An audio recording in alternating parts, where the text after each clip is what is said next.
liberty, and justice for all.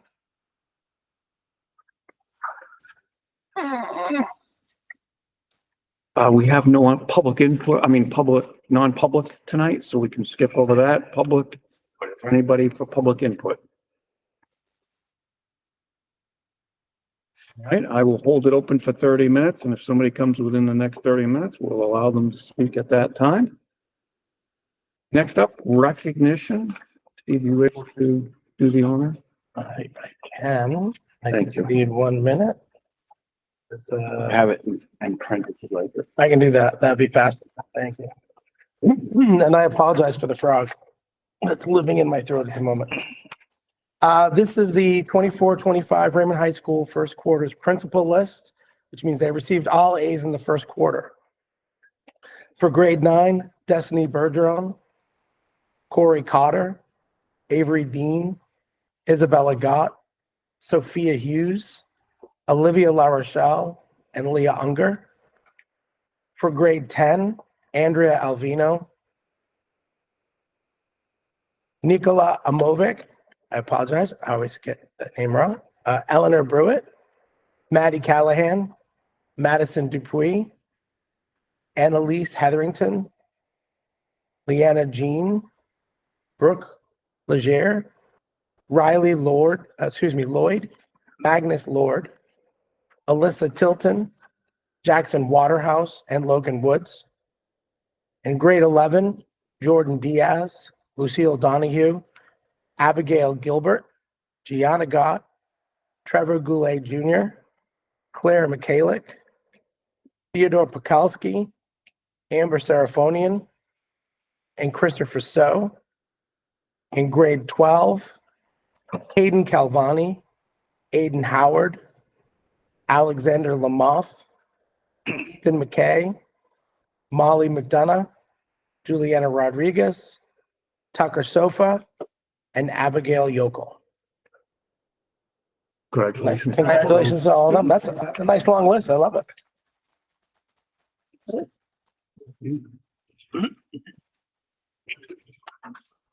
Next up, our students, our schools, Raymond High School Robotics. Mr. Danabola has a crew of high school robotics. Like to present. Guys, come on up and grab a seat. So Mr. Peter will be joining them and sharing the information.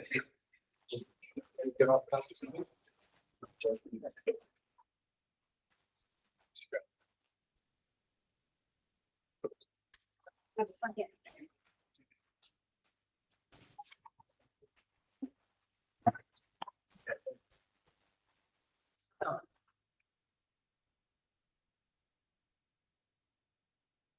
You could wait one moment.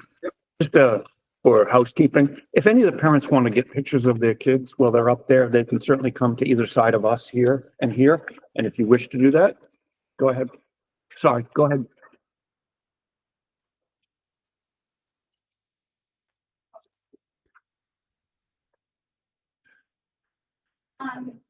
Well, thank you for having us. So we've been running robotics for several years now. We've been doing Coder Z since the pandemic, which was strictly online. And with Coder Z, last year, we took second place, and the year before that, we took first and second place in the robotics competition that comes with that.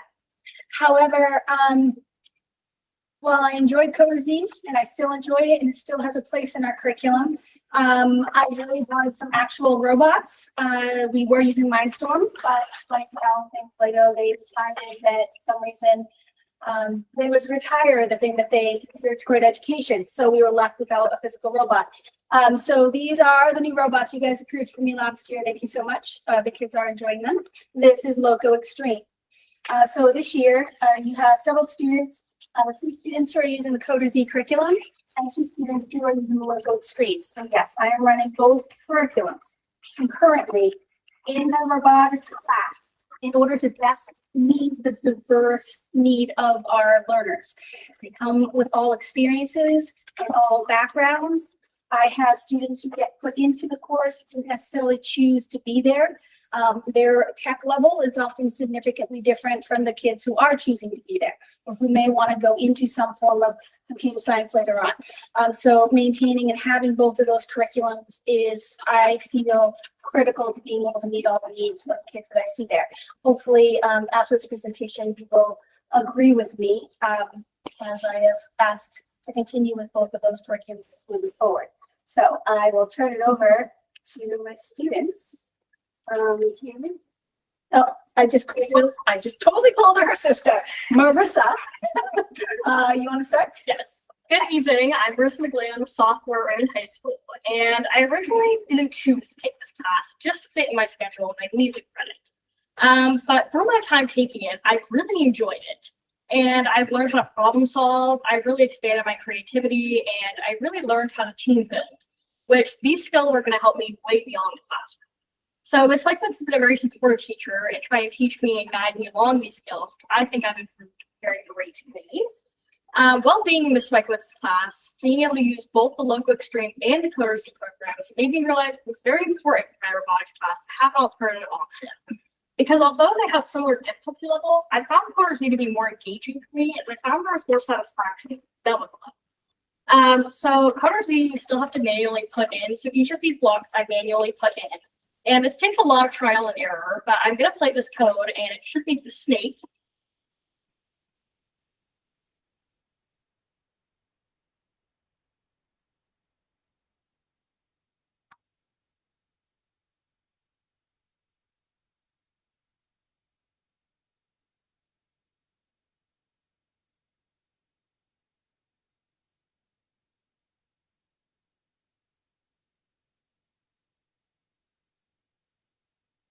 So that's the snake design, and I spent not that long on this specific design, but there are definitely some designs that I spent long on. Now, I learned a lot from all the designs, whether it takes me a few days or just one class, and all of them teach me different skills. So this one really worked on right turns, but some of them work on screw turns, and all of those are really important. So Coder Z kind of clicked a little bit better in my brain, and I understood it more than a Loco Extreme, but I know for some of my classmates, Loco Extreme does click more. So it's really important for us to have both of these programs, depending on. Do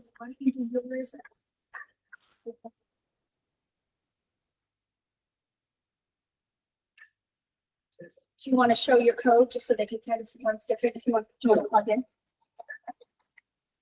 So I'm gonna be doing an obstacle course where on the Loco Extreme we're doing using sensors. It's kind of like self-driving cars. They detect objects and they'll move out of the way and go in a different direction to avoid that object. So I'm gonna be doing it with this obstacle course I made.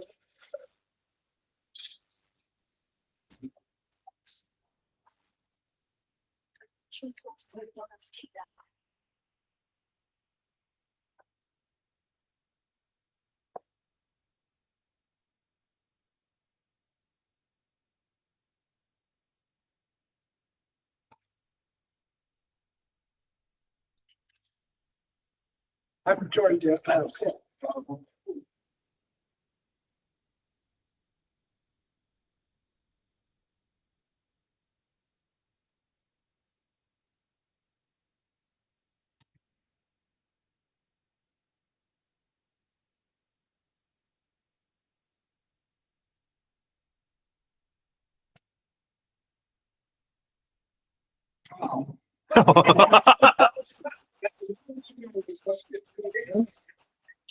The curse of the live demo.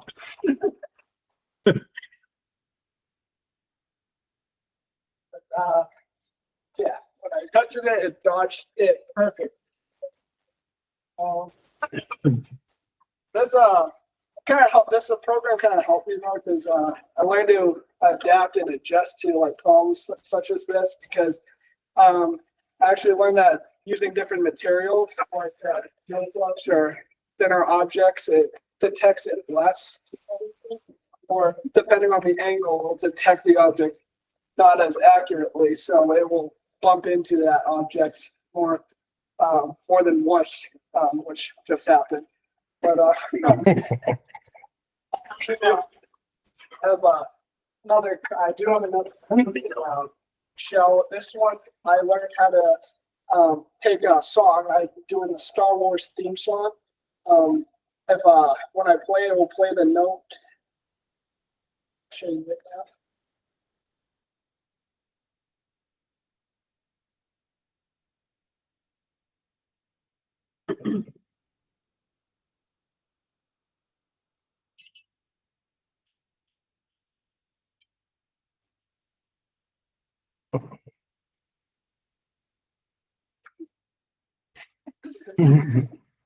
Didn't know it's gonna be that short.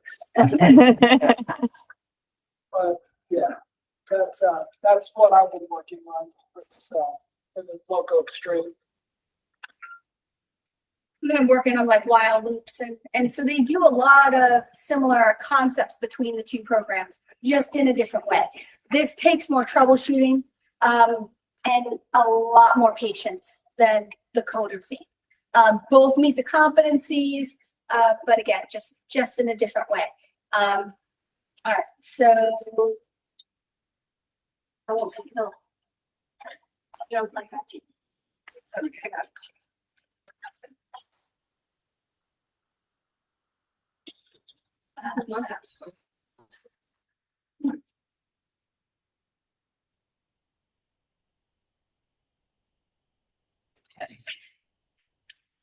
Why having computers is so important. Hello, my name is Caitlin Cooney and I'm in grade 10. At first I was doing the local extreme. That was very difficult for me because it was using advanced words, which coming from a person that's never done like computer stuff, gaming, I've never done that. So I was having trouble, which that's why I switched to Coder Z. And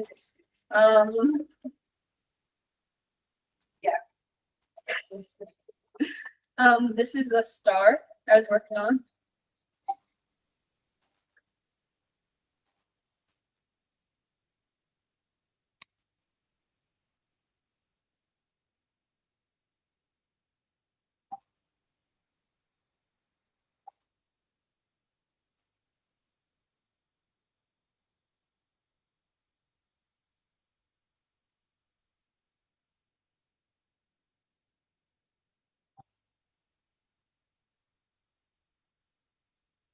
Something that's challenging and something like this, they have to learn a fair amount of geometry to be able to do this. They got to understand when something's turning, it's turning on the exterior angle. So even if they know what the interior angle is supposed to be, they still have to figure out the exterior. So just little things like that, it kind of gives them a different perspective on how things move and why geometry is so important.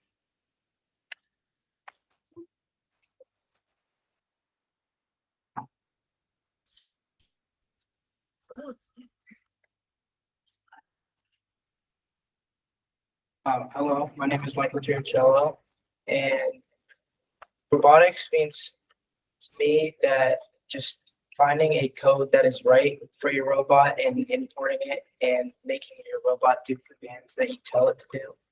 And I personally am using Logo Extreme, as you can see right here. I like having the challenge of finding the code that is important and importing it into the robot. Another thing I like about Logo Extreme is when I finish a code or a lesson, it makes me feel good and successful of myself. The last thing I like about Logo Extreme is seeing how I can put this in the real world. For example, this robot that I coded right here can drive in as a square, similar to current self-driving vehicles and vehicles that can park themselves. A challenge is finding the code that works. Like sometimes, it sometimes can be challenging, but it makes me feel good and accomplished after. So this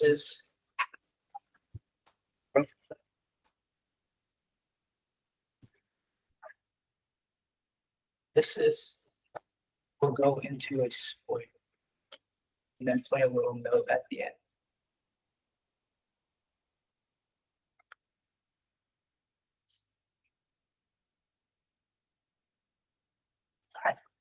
I can see.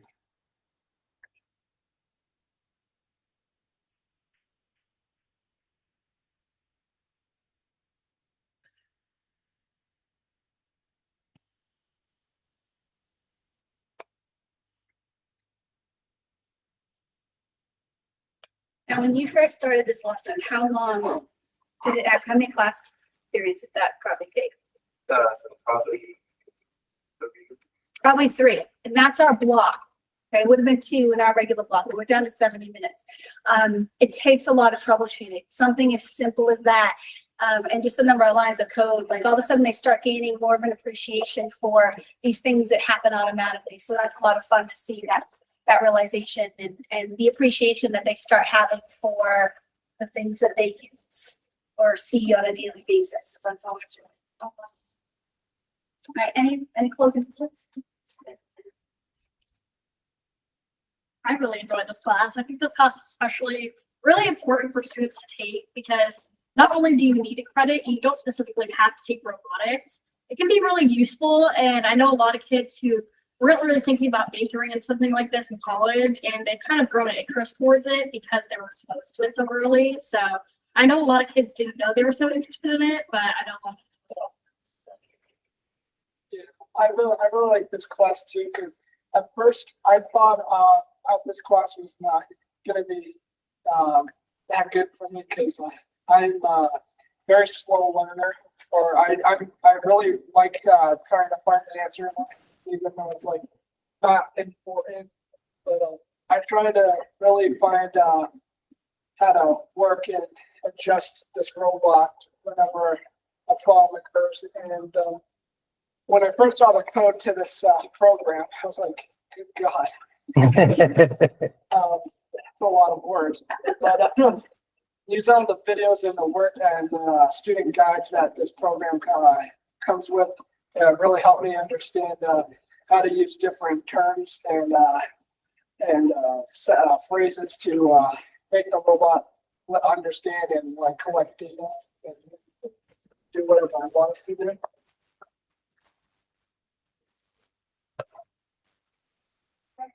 All right, we'll open it up. Any questions or comments from the board? Go ahead, Cindy. One of my questions was gonna be how long does it take to, like, put something together? So you kind of answered that. How long would it take for the other ones, like the star and the snake one? How long did it take you guys to do those? For each student, it's different. One of the things that I thought was really challenging about the star is not all of the angles are the same. Most of them were different, so it was kind of challenging trying to find those, but it was really interesting trying to bring math into that too and see how math applies with robotics. My snake, this probably took me only 1 class period. But my star, I did also work on this outside of school. I do really enjoy this class. I find it engaging. My star probably took me with outside time school, probably 2 classes. But I know really challenging ones, like if you want to add stuff or make your own design, they can take a lot of fun. Go ahead.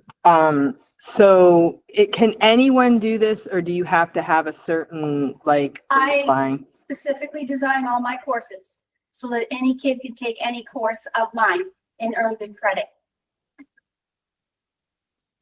Would I like a class that everybody has to take? Yes. Is that recommended by the state? Yes. Are they meeting the competencies in the way that the state intends?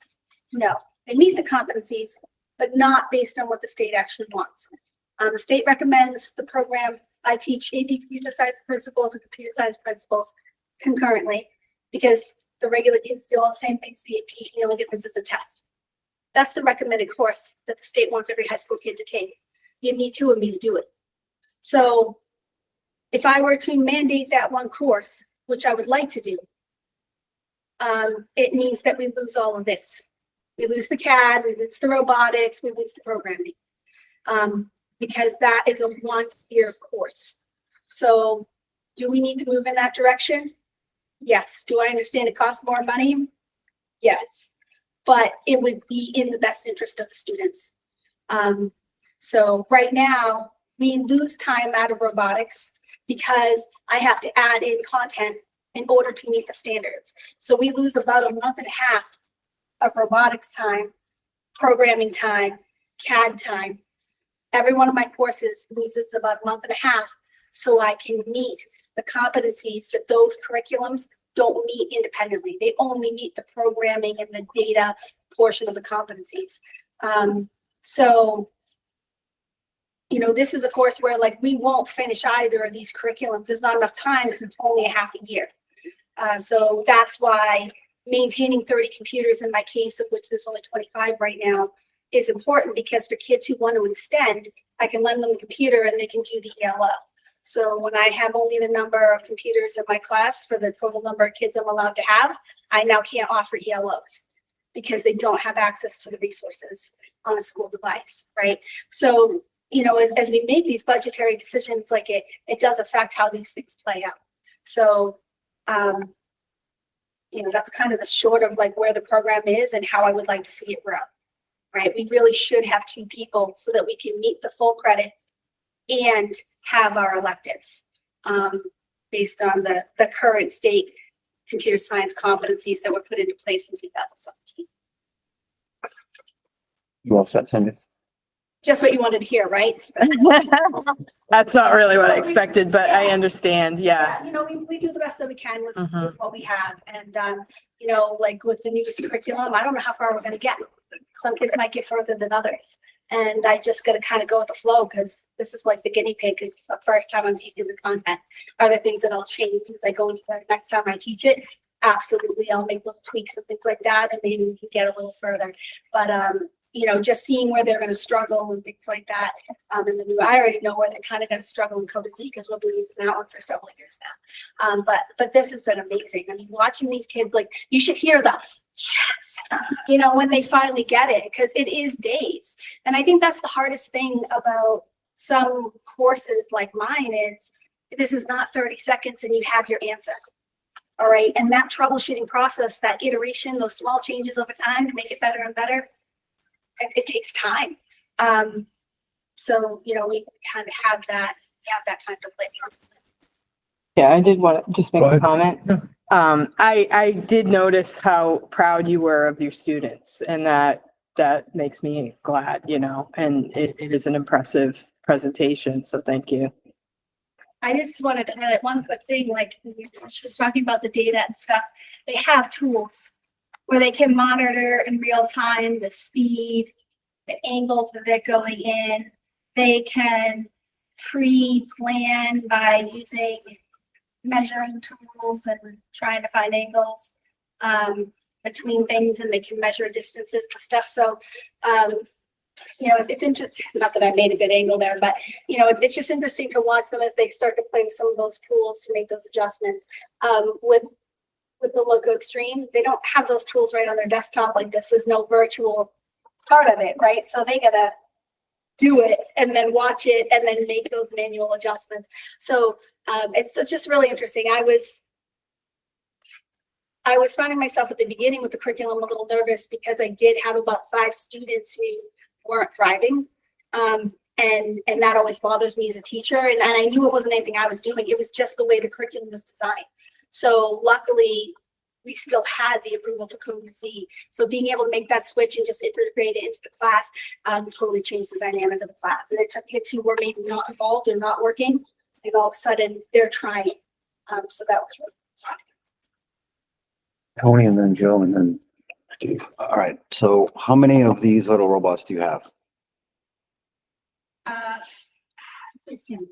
How much do they cost? 15 plus the curriculum, I think was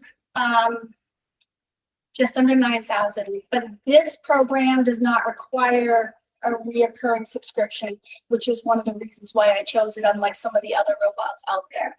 It did. Code Z, on the other hand, does require the reoccurring. So, and I'll tell you what, the amount that the kids have been using that, it was definitely worth the investment. I'm guessing they make more advanced styles as well. Well, yes. I asked for those in the grant. I would like to bring in the drones. The policy. So I have asked. And the drones actually come with a competition. So that's the other county. No, sir. Yes, thank you. Go ahead, Joe.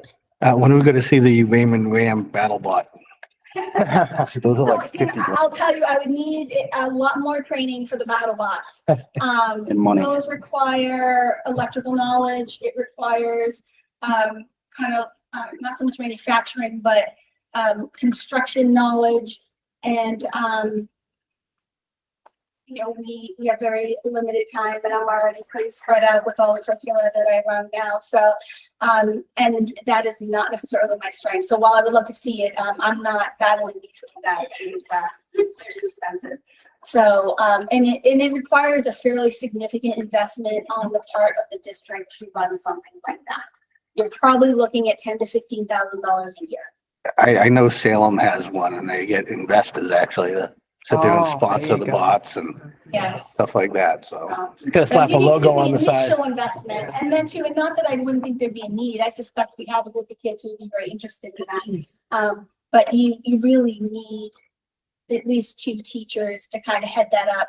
And the amount of time that takes, is fairly significant. You know, it's not something that a $600 stipend is gonna cover. You know, you're probably talking about $2,000 to $3,000 in terms of stipend, given the amount of time that goes into that. It's a significant commitment. So. All set, Joe. Yep. Steve? So I'm a bit of a tech dork, so I looked up the program you're using and it looks like it's based on Python. Yeah. Are you doing any other like freeform Python programming? So they do Python in this. The block coding in Coder Z also converts to Python. Yeah, so they can always view the Python code off to the side. So my kids who want to code in Python on Coder Z can. And then my Programming 1 course does Java and computer science principles and game development to JavaScript. So I'm running 3 programming languages really across the bulk of my courses. So Are you working with the Raspberry Pis at all? I am Those are not- pretty cheap. They are pretty cheap. I would need a course. Pretty much everything I know and have done for this program is self-taught. I entered this through mathematics. Oh, okay. I got certified to teach the AP Computer Science Principles course, and that gave me enough. That and the fact that I've taken some computer science courses you can't become a math teacher without taking computer science. So it was an easy move or, slide over. But in order to do something like that, I would need to take a course so that I have a foundation to then be able to help the kids. That's awesome. So for you four, do you like the coding part of it? Do you like writing in the language? Yeah. I've tinkered, and I hear your pain when you say it takes a lot of time to figure the problems. And if you haven't coded one comma or semicolon out of place, will kill your entire program. Well, Python takes that all out. It stresses me out, to be honest. I'm not Python sure. I'm not a stresses me fan out. of the free form. I prefer some structure myself, but yeah, it's very cool. Do you guys, were you aware that it was Python that you were doing, or I know it's kind of the way it's stacked, especially this one is pretty cool. It's it's like it's almost drag and drop. It is, yeah, it's block based. We definitely were aware that we were doing Python.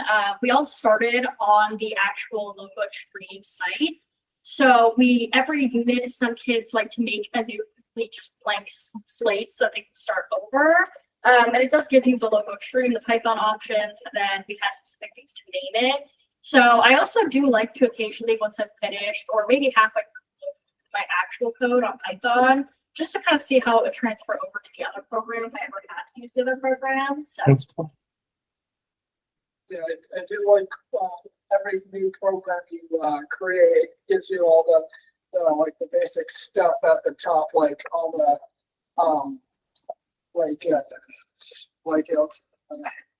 don't know, it's called like, Oh, like the libraries and stuff like Yeah. that, yeah. that kind of stuff.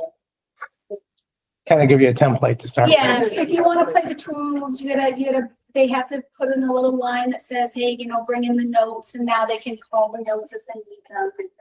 But the bulk of the starting, that's one of the nice things about, I used to just do Java and I did it in IntelliJ, which is an actual development environment. And one would argue that's kind of where we should be. The problem is our kids had so little coding experience coming up through the younger grades that they were not ready to just go into something text-based like that. And then I was finding we're 3 weeks into class and kids are losing their folders and so we weren't making progress with the code. So having a development environment that kind of does some of the beginning stuff with you. You're not looking to see where it's stored or what you needed or taking that piece out of it. You can just focus on the learning, focus on the concepts, what's a loop and things like that. And we're able to get further in the content. And then if they decide that this is something they want to do, college is going to take it from there. They're going to stick them on NetBeans and IntelliJ. They've already got experience with the development environment. They know how to troubleshoot. They've got a console that they can look at, things like that. So learning the professional environment at that point is just more appropriate. Yeah, we were just getting bogged down in the weeds for something that, it just wasn't worth the time we were spending. So. Yeah, no, very cool stuff. Thank you. Well, thank you very much. Good job on everybody. And thank you, Sandra.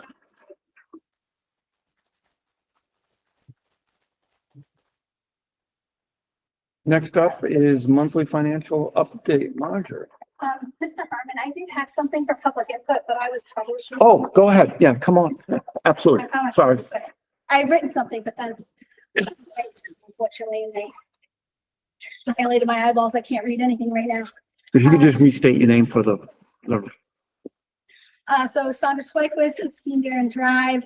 I live here in town. I was watching the meeting from 2 weeks ago when you guys were approving budget items. There was one thing I wanted to address, and it may be too late, but I just feel I need to say my piece. I'm very concerned that, at least at the high school level, that we are talking about putting teachers on Chromebooks. I know I was specifically mentioned. I couldn't do my job on Chromebook. That is very clear. However, let me take the technology piece out. I'm teaching geometry.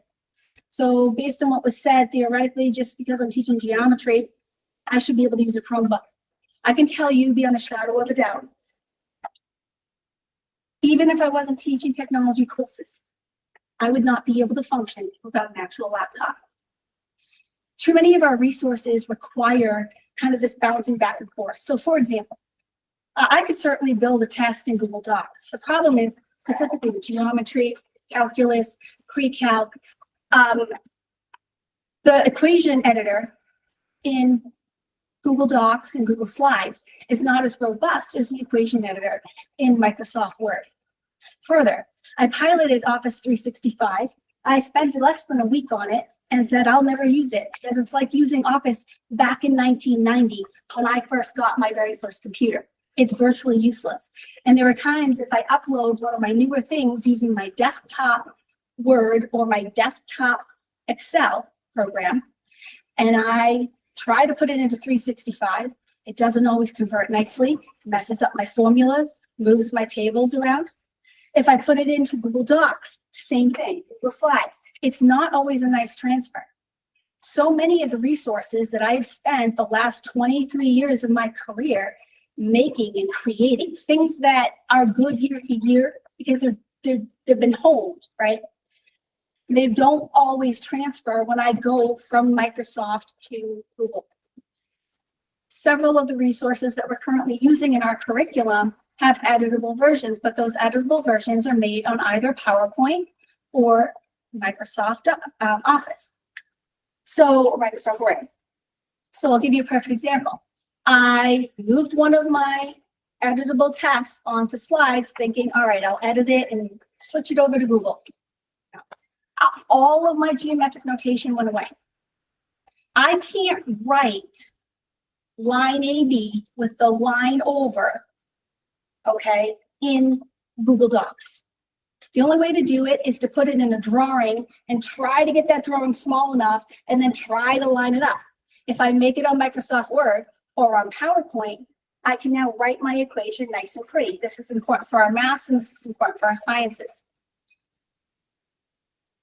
A few years ago, I bought myself a Chromebook. I spent, I don't know, $600 on a nice Chromebook, thinking I'm going to transition to a Chromebook just for personal use. All I'm doing is bills, no big deal, right? Mm-mm. I just spent $1,000 this year on a computer because the Chromebook just wasn't working. I wasn't efficient. It was less effective. It slowed me down as a teacher. Okay. When I open stuff up, I help teachers all over the building when they have tech issues. Okay. I'm kind of one of the tech people, not a tech person, but because I work with technology, I am available to help people and I offer that. I don't know that I've ever gone to a teacher's desk and looked at their laptop and seen fewer than 15 to 20 tabs. Most times I see 30 to so many tabs. Oh, you can't even see the X's. They have so many tabs open. You can't do that on a Chromebook. On any given day, when I go in the morning, the first thing I do is open everything up. I have my admin tab, right? Because now you can group stuff. I like the groups. So I have my admin group. I've got 5 or 6 things just for admin. I gotta have my pass open. I have 2 versions of PowerSchool open. One for my grade book, one for attendance. Doesn't make sense to close it out. I need it every single block, okay? And then I have the Securely Pass. I've got, sometimes I have Adaptive Scheduler open. In addition, email is open. I usually have my Drive open. There's 7 administrative tabs alone. And we're not even talking about my curriculum. And again, even as a math teacher, I will have 10 or 12 different tabs open and ready to go just to do my class. Google Classroom is open. I've got Google Classroom in duplicates. I've got it set so I can get to my agenda anytime I need. I've got that tab duplicated so I can have my classroom open. My point is, as soon as you have more than 10 or 12 tabs open on a Chromebook, forget about playing a video. It ain't gonna happen, all right? It's not workable. Our teachers are professionals. And as a community member, I want our teachers to have access to technology that is gonna allow them to be effective and efficient. You put them on a Chromebook, and those 2 things go away. Our teachers' time is precious, all right? I can't tell you how many times I've tried using a Chromebook, and I can out-type on it in Google Docs. It can't keep up. I'm not a fast typer. I only type 60 words a minute. So it really bothers me. That is not $2,500 that is worth cutting out of the budget, because the effect you are going to have, and I won't speak for the middle school or the elementary school, but as a high school teacher, I think it's doing a real disservice to your teachers and to your students, because those students are going to be waiting an awful long time for those teachers' Chromebooks to do what they need to do. So that's my piece. I don't know if it's too late, but I was just very, very, very disappointed to see that, both as a teacher and as a community member. And I'm more disappointed that we were never asked. There was never any type of like, how effective do you think you would be if we switched it to a Chromebook? No poll, no nothing. And then we had a decision made. And the fact that I had to find out by watching the meeting was rather disappointing. That's a big decision to make without talking about the people who are actually using the technology. We're on the front end, and too many times, decisions are made about the front end by people who don't actually know what's happening on the front end. Who, if you came into my classroom, I mean, I have plenty of reviews that show I'm an excellent teacher, but what does that look like on the back side of it? It means I've got 30 or 40 tabs open so that I can effectively get to those resources, open them up, show the kids where they're supposed to be, and go through stuff. So that technology is so critical to my ability to be efficient and effective in the classroom. I'll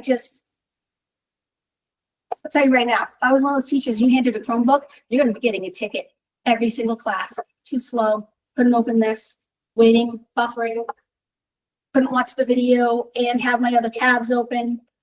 Like, I need to be able to run 2 screens. As soon as you attach a second screen to a Chromebook, it dogs. That's a lot of horsepower that it just doesn't have.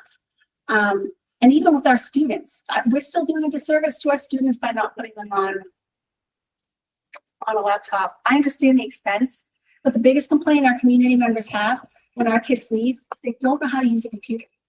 Half a credit with me is not enough time on a computer to make them efficient at all the things that you need to do, making PDFs and moving things from, from your drive to your hard drive and back out onto the web again. It's just a need that we're not meeting. K-8 is appropriate, but it's not appropriate at the high school level. Thank you. All right, Marjorie?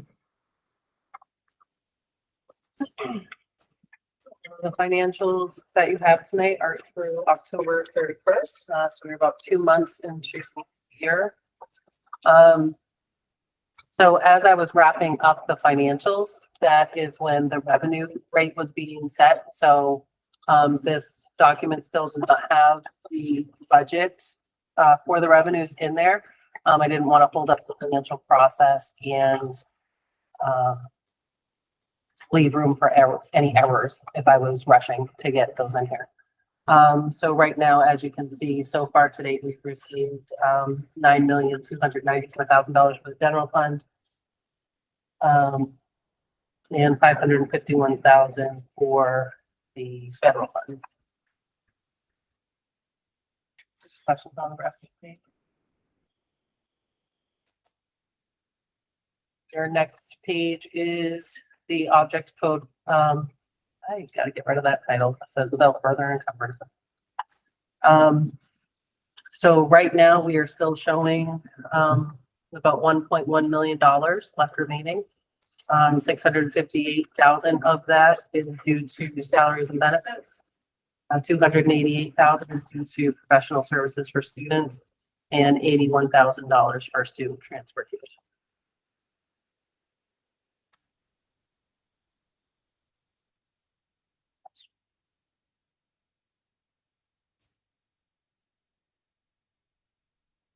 The next page is the lunch fund, revenues and expenditures. So I think we'll be seeing a little bit more savings in this as we are transitioning a new food service director, and waiting for that new person to come on and see, I don't know. I don't have any words. I don't know where I was going with that. Anyway, so she's hired now and she's set to start Monday. She'll be starting on Monday. And we'll see where things go after that. We are still short staffed, which is why we're seeing savings in those lines. More specifically at the middle school. So that's why you're seeing savings in those lines underneath. John? So with us being short staffed, would it be easier on the individuals if we had a couple more Domino's pizza days or something like that? Or never mind that, they were really popular, but I mean, you still need the staff though. You still need the staff to serve and clean up and stuff like that. So, I don't know. I can ask her next week. And that's the hard part. So she's only here for 2 days and then there's no school. So, and then I think the week afterwards is when she'll really be getting her feet wet and learning more staff, visiting the schools and getting to know her staff. And I think she'll be probably, like Pasha was doing, she'll probably be filling in when she's needed at the schools. But I can definitely ask her next week. thank you. No, thank you for the suggestion.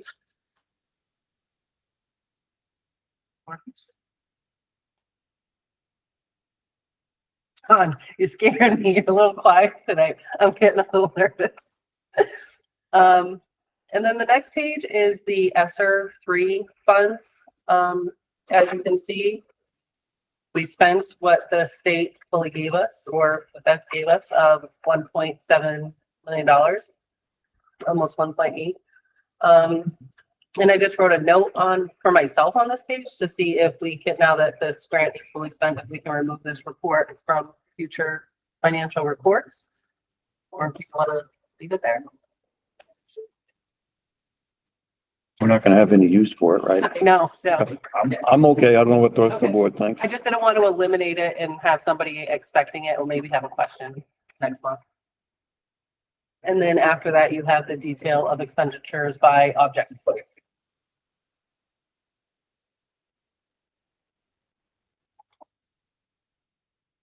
Thank you, Marjorie. Thank you. Next up, 25-26 budget. Terry, you wanna? Sure. Last week, the school board approved the 25-26 budget of $31,651 and no, $31,651,240. Part of that was a reduction of $300,000 that the board took on. There were some questions as to how that $300,000 should be reflected. Should it be just a wages, salaries cut or a cut in personnel? To be honest with you, we are out of compliance right now with the fact that we don't have the paras that we're supposed to have. And if we cut those paras going into next year, that would even make us further out of compliance. So while we can come in and the state can say, hey, we can say, well, we're posted and we're trying. Next year, if we were to cut them, it would be a different story where we could probably get jammed up. So Gordon's recommendation and my recommendation is we just cut $300,000 from budget and not the personnel. And that's what I conveyed when I recommended the cut, which was, I don't have a specific position that I think we're not gonna fill. It's just that historically, we've seen it. For example, even with the nutrition services, we've got a 2-week gap. And nobody anticipated that we'd have that money. Not that it's a hill of money, but it's some. So you looking for a motion then? I'm looking for a motion. I do have a question. Okay, go ahead. I know there was a question last week about, because the initial reference was to insurances and stuff like that. And because we usually have an overage, we were safe to cut. But what you're saying is we can do a general, just a 300,000 black hole cut, and it doesn't matter where it comes from. Coming from salaries and benefits. So. Right. So I guess it's saying, I feel like I'm hearing conflicting information. That's why I'm asking.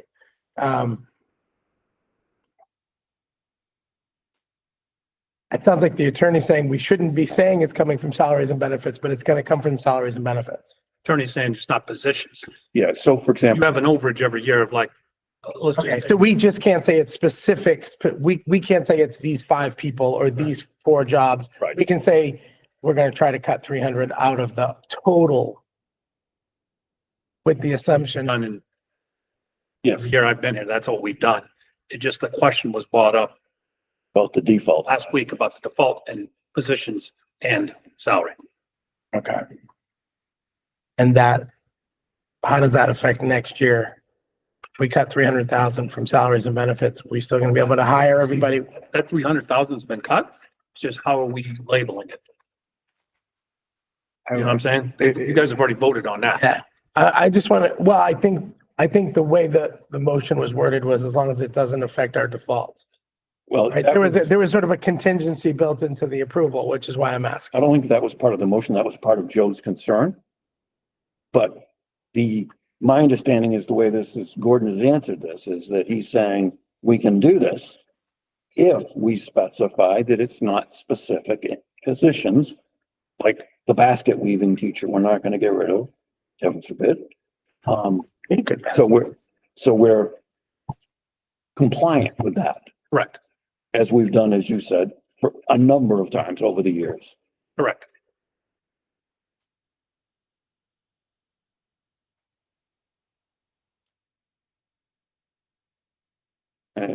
Anybody else? If we get a motion then?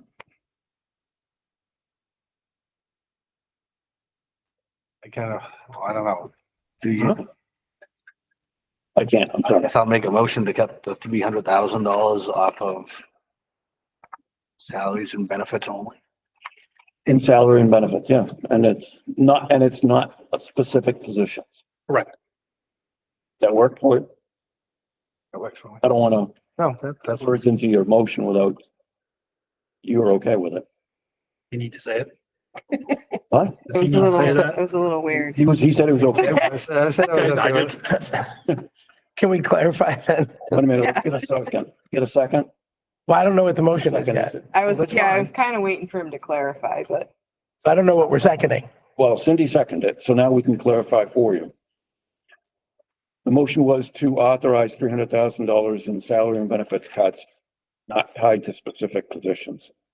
I didn't necessarily quote Joe, but that's the gist, right, Joe? Yes. And Cindy seconded. So this might be me being a little picky, but shouldn't that then be your motion and not Joe's? No, this happens all the time where somebody's making a motion and needs assistance along the way. All right, so we've got a motion. Any further discussion? All those in favor? Aye. Opposed? 4-1. So motion passes. Next up. Lamprey, I'll just say principals report and data reports. When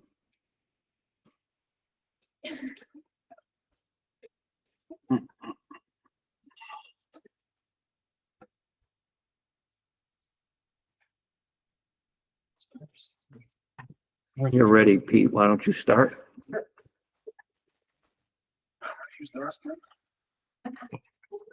What I'd like to do is, if we can, do the reports first, and then we'll reverse and go back to the data, the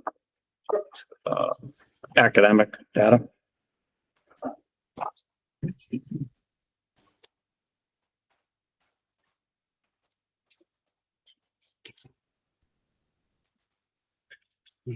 Evening naming, I've already said hello to Pete, so we're good.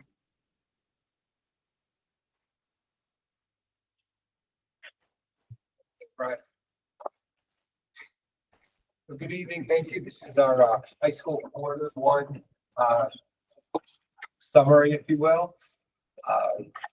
Overviews. We started the school year August and September. We started with our senior and staff cookout. We had approximately 45 students attend. It's a very good number.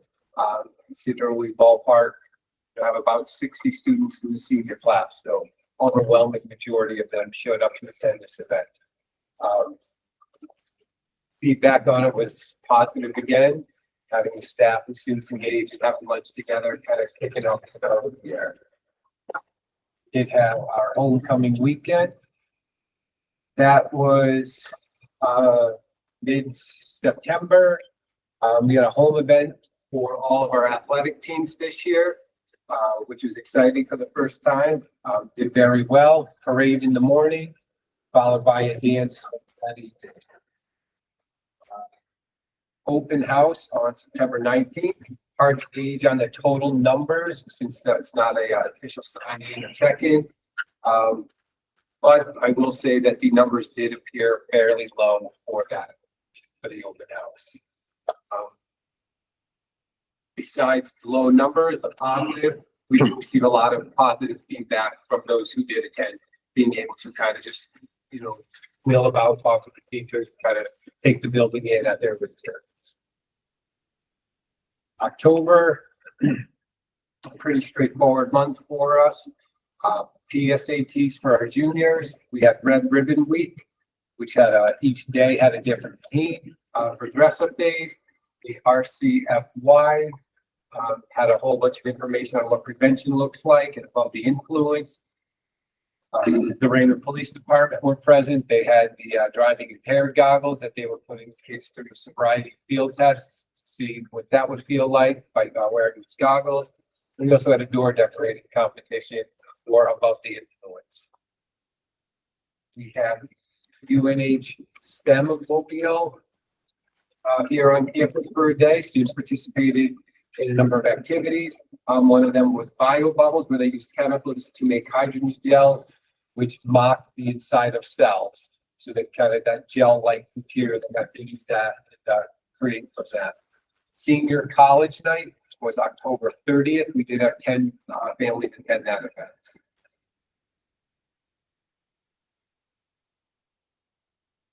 acknowledgements.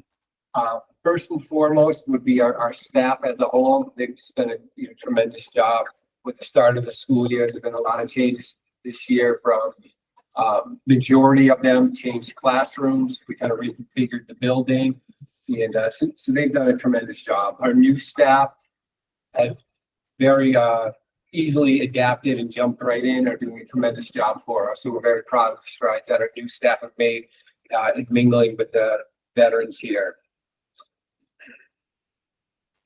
Our office staff, again, preparing everything, getting everybody ready for the year. They always do a tremendous job, making sure all the documents, the paperwork is correct. Teachers have the correct folders that they need across the board. Outstanding job by them. And then our buildings and grounds, just a big shout out to them for resetting up the whole building this year, and then the spectacular condition that this building is always in, given the nightly use, the daily use, and then the nightly use on top of that. Reports of student recognition. Sorry, skip one. Student recognition award recipients. We're on our fifth or sixth one coming up now. Again, another huge positive. So what this is one of our staff members. She kind of takes this on, sends out an email to the staff to say, hey, nominate a student based on what they're doing in the class, the effort, and it does not have to be for straight academics. Just, the good kid type of stuff, kind of that unsung hero kind of stuff. It can be as well. We get the nominations, and then we put it out to the staff. All the staff votes, and the kid every other week the kid gets that recipient. They get their picture put up on the board out here, the little write up in the weekly RAM reminder. And if they're a driver, they do get to park out front in the student of the week park. So that's a big plug for them as well. Reports to start the year that in-class phone use is down or has been down. It definitely, I will say, ebbs and flows, but reports are that is better. So I just wanted to make note of that compared to previous years.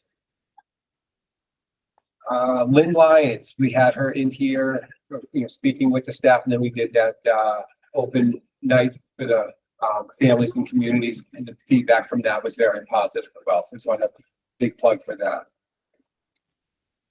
We do want to touch base and acknowledge Miss Maria Eanes, our art teacher, who every year brings exhibits up to the Deerfield Fair. This year, she has won the blue ribbon, so first place for the best overall high school display. So that's the first time they've ever won that. And if you could see her that Monday morning, you want to talk about a staff member walking on cloud nine. It was awesome. Super excited for her. So great job to Miss Ains. Our PSO, the parent organization, can't say enough positives about them as well. They're here all the time, helping out whatever we need. They were in here this morning, helping with our honor roll celebration again. They're here all the time doing anything, always willing to help. So big shout out to them as well. And then lastly, on acknowledgements would be our athletic department. Just a tremendous job that all athletics have done this year. All four of the team events made the playoffs. So the NHIA playoffs, so the boys and girls soccer, the volleyball, the football made the NHIA tournament. And we did have a cross-country runner also qualify for the Meet of Champions this year as well. So we had a very good fall athletic season. So that was exciting.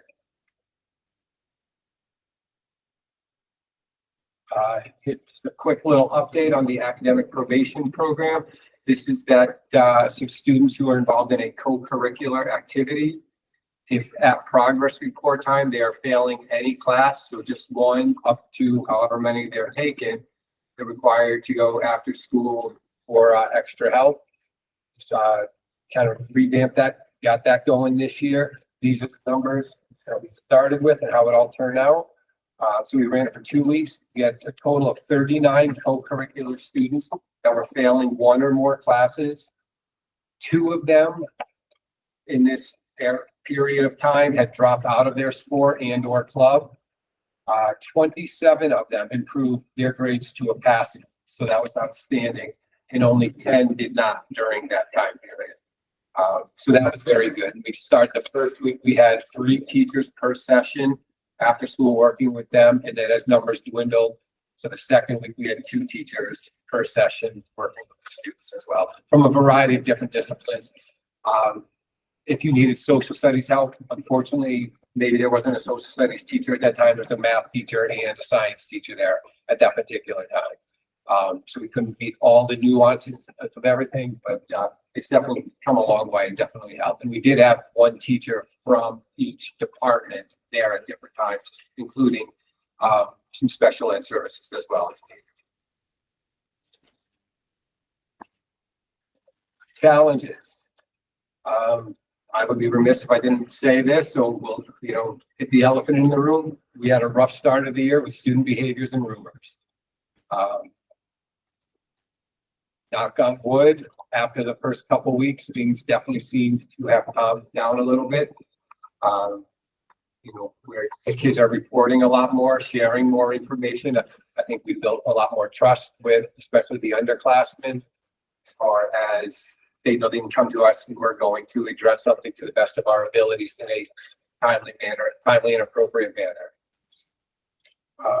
The new daily schedule, I think that definitely had some challenges, just getting used to it, with the 2 full days of 7 periods on Mondays and Fridays, and then the rotating block schedule in the middle. So that's been a challenge for the kids, staff, and parents. They're not even the other ones kind of going through it, but to know what class, where, and when. So just kind of running through that created some hiccups and some confusion. So I think for the most part, we've kind of gotten that under control as well, but still a rotating thing. So that can be good one day and a little confusing the next day. Other staff duties, and I just want to be clear, it's not about the staff doing the duties. It's about trying to figure out where we're going to best use them and or have the coverage for what we need based on what the staff's schedule is. So that was a very big challenge to start the year, but seems to be, we've kind of gotten a lot of that under control and moved forward with it.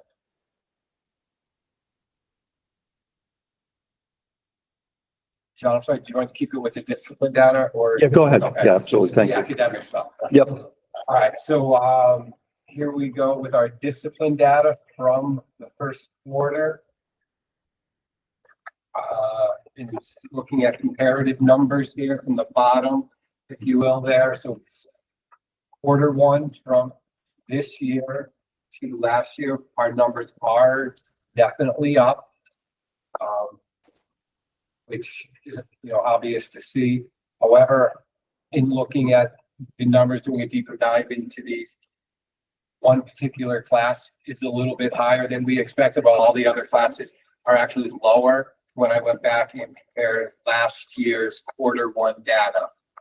So last year's freshmen, which are current 10th graders, had lower incidences of discipline in quarter 1 this year than they did as freshmen. This year's juniors, last year's sophomores, have lower incidences of discipline this year, and the same for the seniors. So while these numbers are going down for grades 11 and 12, slightly at the freshman level, is something that we are addressing and working on. To, again, and I think a lot of that comes to the building of the relationships for and just trying to figure out how they fit into a high school setting. Before you go on, Pete, Yes. I have a question, but Steve does too. So go ahead, Steve. Does that seem like that happens with every new freshman class? Like, is it usually the freshmen that have the higher behavior levels and then it gets lower? Yes. Yep. And this particular one just happened to be a little bit higher than. Than normal? Yeah, I think that's being friendly. You remember them as 8th grader, Steve? I'm like, it seems like the 9th graders would usually be the spiky. That's His 8th grade group, they were a little higher too. Yeah. right. So that's going out and coming in seems to be No, just this one well, particular there's, year. as I always say, there's always one group that's a little bit higher than the rest every 4 years, one group that's a little bit lower. Yeah. It just tends to be the group when they were at the middle school, their numbers were a little bit higher. That tradition is continuing here at the high school. So the unfortunate expectation is, I mean, they're not, it's just Yeah. what it is. I mean, okay. Like have that your tremendous- right group too, and your struggling groups too. Yeah. You can almost say, yep, this group is going to struggle for 12 years. It's not their fault. It's just, it is what it is. And we work harder and we try harder with them to just, and this is an outlier. Well, no, it's not. And I would say, Pete, to be honest with you, the numbers have started to dwindle, even as a freshman, that number's starting to drop. I So think we're a getting lot there. of it Was that initial month period. There's definitely still stuff going on, skipping classes, and, stuff like that. But Like- those numbers would have definitely calmed down after the first 3 issues. Gonna have a rowdy 8th grade class this year, looks like. Not as rowdy. The question I have, or a question, maybe more than one. What is the full day RPR? It's the restorative practice. Thank room. you. That's that I assume that was the case, but I didn't want to assume incorrectly. ISS. My Yes. question there, and also on the number of out of suspensions, why do we have less than 10? I understand the student side, but why do we have less than 10 on how many occurrences we had? I apologize, I'm following the question. Under full day RPR, under that column, we have grade 9, 10, 11, and 12, all less than 10 is the data that were provided, and then 11 is the total. My question is why can't we know the occurrences for that column? Are you saying, Pete, that there are 10 kids less than PII 10 kids all issue. day in It was a, RPR? wasn't it? Wait a minute. Identifying. Yeah, it was a PII issue. Right, but it doesn't identify students. It only identifies that there was an occurrence. The next column talks about the number of students, which identifies students, so we don't identify it. So my Oh, I question see what is, you're saying. why do we not reveal the numbers that are there? I don't understand. You're saying the number of occurrences, but keep the number of Yeah, students as the we less than. understand has to be. I Okay. can definitely provide you with that. So I just want to make sure that I don't see a reason why we can't get that information. So let's say we have a student that got, I'm just gonna say 3 days. So are you counting the 3 days or just the one student?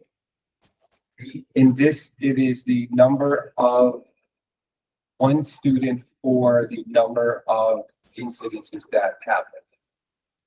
If that makes sense. So technically, I'm just talking this out. Pete, I'm not trying to, so that we can figure this out. So the number of students should be the number of same as the full day RPR. Well, in my mind, if 2 kids got 3 days. Well, that's what I'm trying- 6, and then the kids would be. That's what I'm trying to figure out. If you have one kid who got 3 days Yeah, and another kid that got 1 day, that's 4 days, Right. 2 kids. 2 kids. I'm just going, there's not too many times where you're gonna give a kid 2 or 3 days of in-school suspension. That usually it's, you hit it and you're gone out of the school for a couple of days. I will disagree with that. Maybe not 2, we've definitely done. No, but we could have one student who had 1 each month, who had 3 single in-school suspension days. So it would be 1 in the number of students, but 3 days on the number of. I guess what I would like, you guys and John and the board, what would you like that full day RPR to represent? What's that number? What do you want that to reflect? What number would there be if it wasn't, if we didn't have, if less than 10 wasn't put there? What are you trying to represent there? That is the number of days that a student was in ISS. So why wouldn't we be allowed to know that information? You don't know how many students it Well, reflects. if there's only, well, if you put 3 down there, then that individual occurrence starts to become identifiable because, well, you can figure out if one kid did this, one kid did that, but 2 kids, you still could come with the, yeah. Yeah.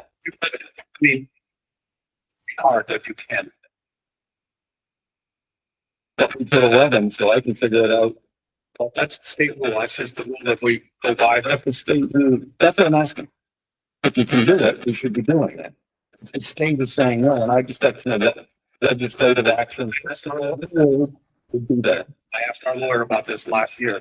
They said 10 was a good rule of thumb because it's not identifiable. I thought that was in reference to students, not to. But I think we should put down like for the out of school suspensions, he put down how many out of school days they were in. I'm guessing they just were not as that many RPP. RPI. The events that similar that a person still affects the third day compared to what they're doing the artists, the stuff like that, the artists, the suspension. Reason that the artists suspension numbers are high. You know, that was the finding to the finding that brings the suspension. That makes sense. Then the fighting number that corresponds to the pay of this action. I do have that. So looking at that top line, 58 out of school suspensions, is that 58 days? Yes. So it could be one student had 5 days, or 5 kids each had a day, but that's the total number of days in out of school. Okay. I just want to be safe. For 13 students. The 13 students. Okay. I just want to make sure. The other thing I have is for the discipline, both the middle school and elementary school did it from August 27th to November 14th. The high school did it to October 5th. If we can just pick dates and do the same, so that when we get this report, that's got the orders. I know, we just gotta just pick. That's what it is. That's that? That's easy. Yeah, just to make, so that when we see it, we're comparing figure numbers versus. That's all, just consistent, whether it's the 14th or the 30th. Consistent, that's all. Thank you. Thank you. Test that. Top 5 interactions for quarter one. We looked at the fires, skipping the class, the end blades, technology violations, the disruptions. Do you remember how the cell phone was at top 5 basically every quarter last year? Or, it wasn't an issue here as much as it was at the middle school. That's actually one of the ones that that's not so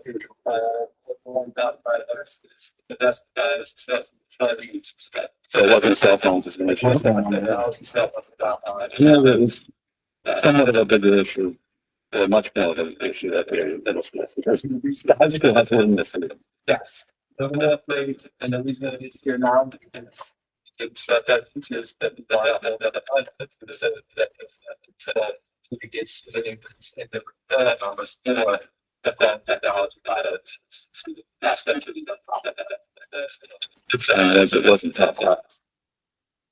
Did you see a drop once people started getting referrals for that? And that's what shows out that we can get a referral for that.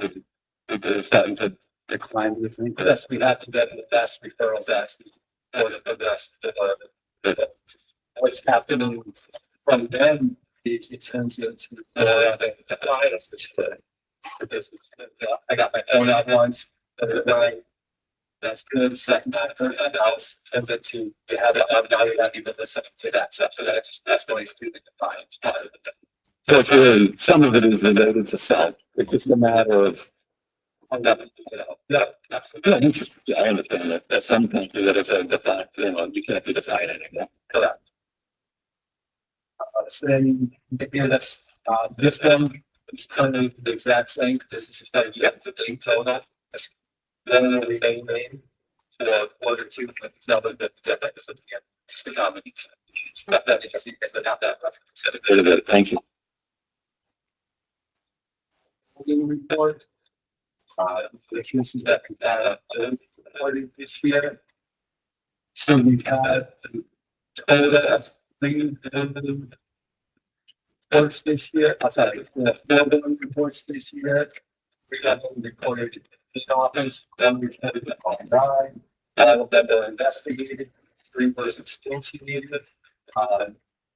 Substantiated because they made it for us. They really came up said, yes, I did this for that reason.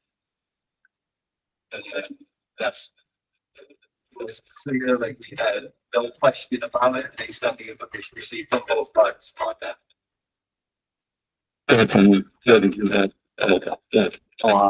My question is basically on the sort of, like you said, an office now.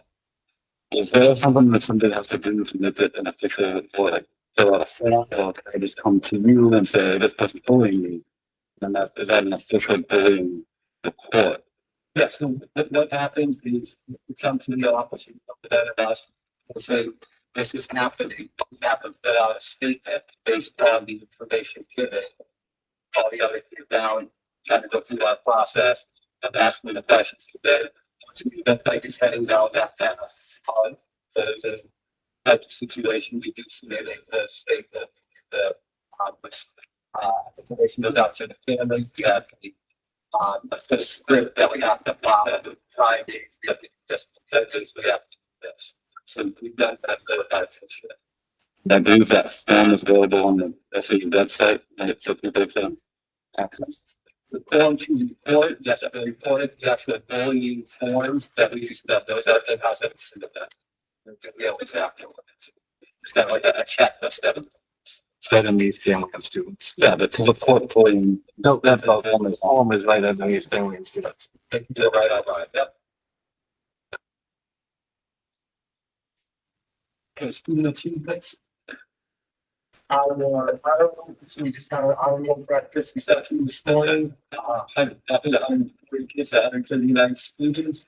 37, 9 to 12 days, just business, which is 9 days, and then 102 students, like the honor roll, which is, nothing but, data, so 139 total.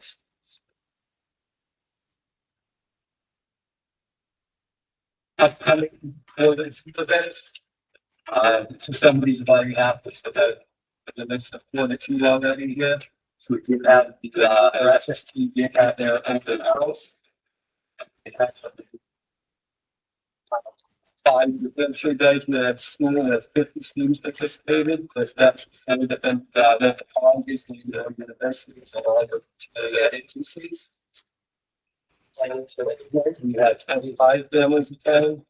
And then just last week's teacher conferences, we had 250 scheduled conferences, 210 showed. So that means that 7.5 attendance, parents instead of attendance of families. We had our fall sports banquet. Then last night was the National Honor Society induction ceremony. Today's the honor celebration. Tomorrow we are doing challenge day for our festival once again. So we're very excited. I spoke to some representatives today. So they're letting me know that we're this year 6:30 ceremony for that event. December 4th, we have our Liberty breakfast. December 11th, the concert. And December 16th to the 20th. Winter carnival, so that's that last week for the engagement with the other stuff going on. Since the best of the town. So I would have to bring them back again. What happened? Alumni from Raymond coming back to talk with students on the way out. They've been college students, they've been voices from the military and the workforce. Mr. Gaza, Mr. Casa, reaching out to the alumni, so that's the company to speak to our parents, of that.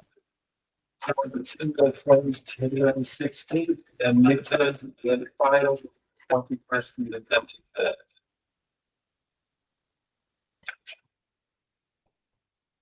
The moment data, so the top one is the original year graduation.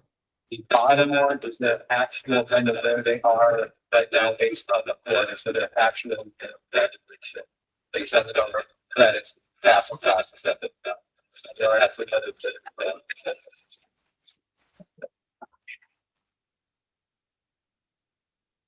academic data to that, attendance data. So this is, pretty straightforward. The percentages here, the 11% of freshmen, the absentee. Straightforward seniors are typically absent less or tardy more. As the freshmen absent more, tardy less. That's the trend that we see.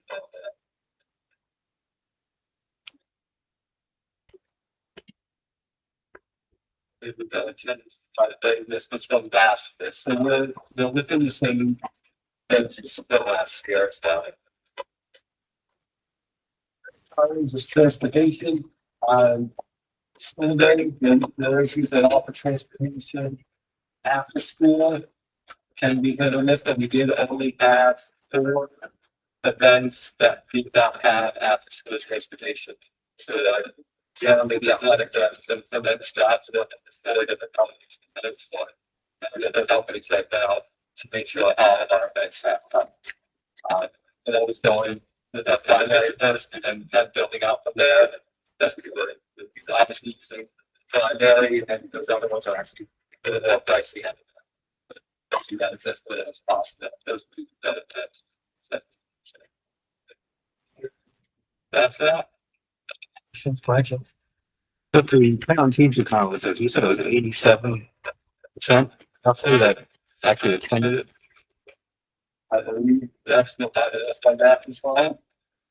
Yes, it's great. I just find it disappointing because I had parents sitting there in the hallway saying, "Oh, I couldn't get in this class because it was full." And if something dropped out, I think we need to have an opt-out thing where, parents that are already have schedules in there could possibly get an email saying, "Hey, this person isn't going to show up."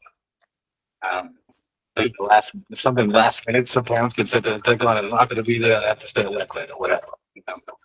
But just so other parents going to be in the school building, like, "Oh, that's my kid's class. I'm already going to be there. I have this opening."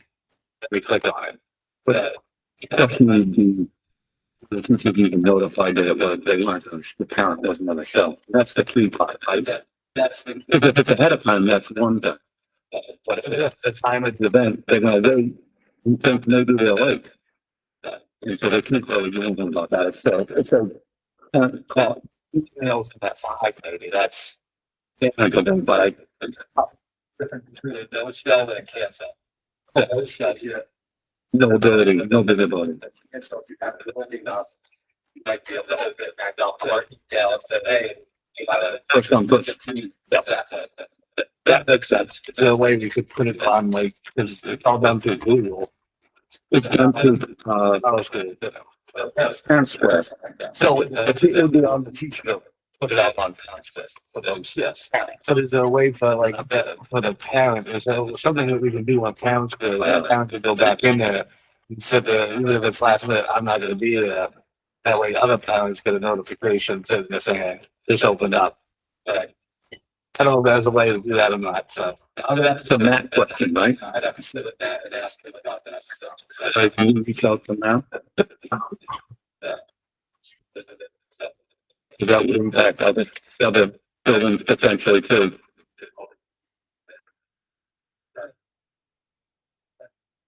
That's good. Thanks, Pete.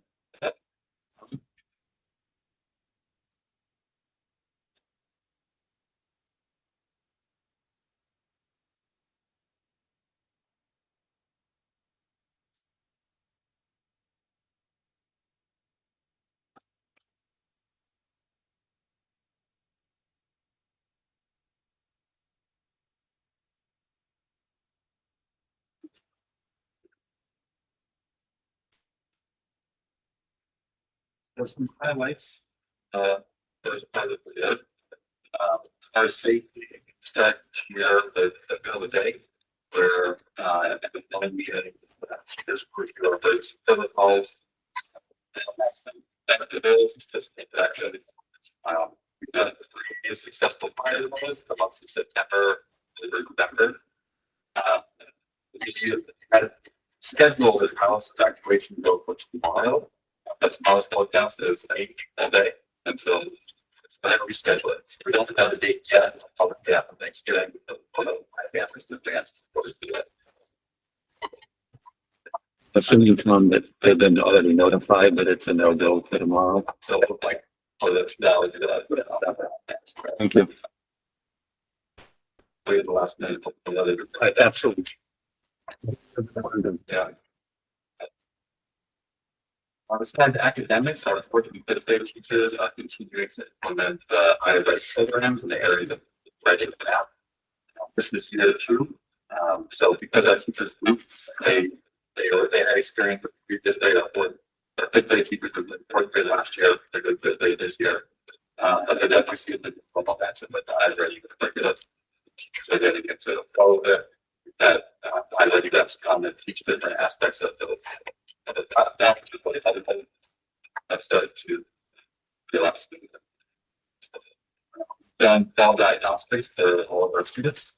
The IVA assessments for reading and math, and then use that such a target interventions those things through that thing. Here is a good Spanish program.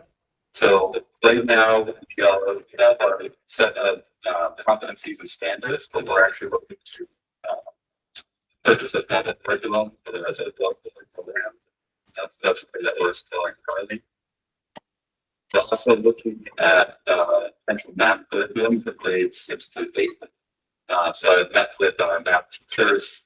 They reached out to different schools, looked at what others they're doing. That they're likely going to try to pilot something. Economic classes. And we've had I lay them. That's what that representatives from I lay come. They walk through classes to do 10-minute observations. This is both to give feedback and insights to teachers, but it's also really good for me to kind of give like tuning protocols when I go into the classroom to observe, what am I looking for when it comes to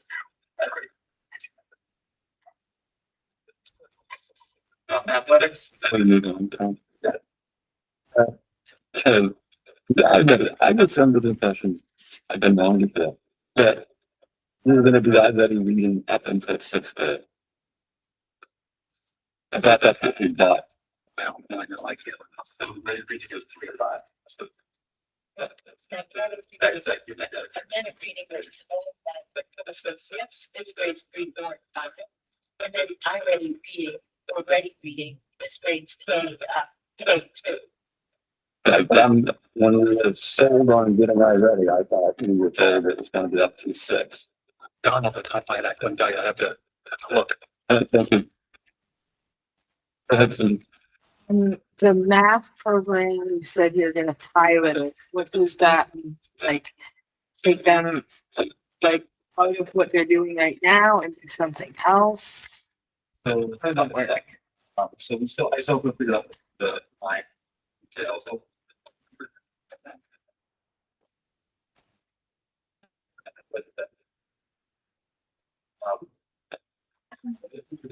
Look at programs that are well that's standards. And so what I look like is say, this is how I already math structures 6th grade math, right? And so if we're given like fractions or the other, you get up on that kid and really apply it. So that's a power we must, give or take where you can start with the concept and explore it, revisit it, refine it, and then assess to see how they're doing. So there's different ways to pilot. So I could have 6, 7, and 8 all pilot the same program where they talk about Netflix. That's 6th grade pilot 1 program, 7th grade pilot 1 program, and 8th grade pilot 1 program.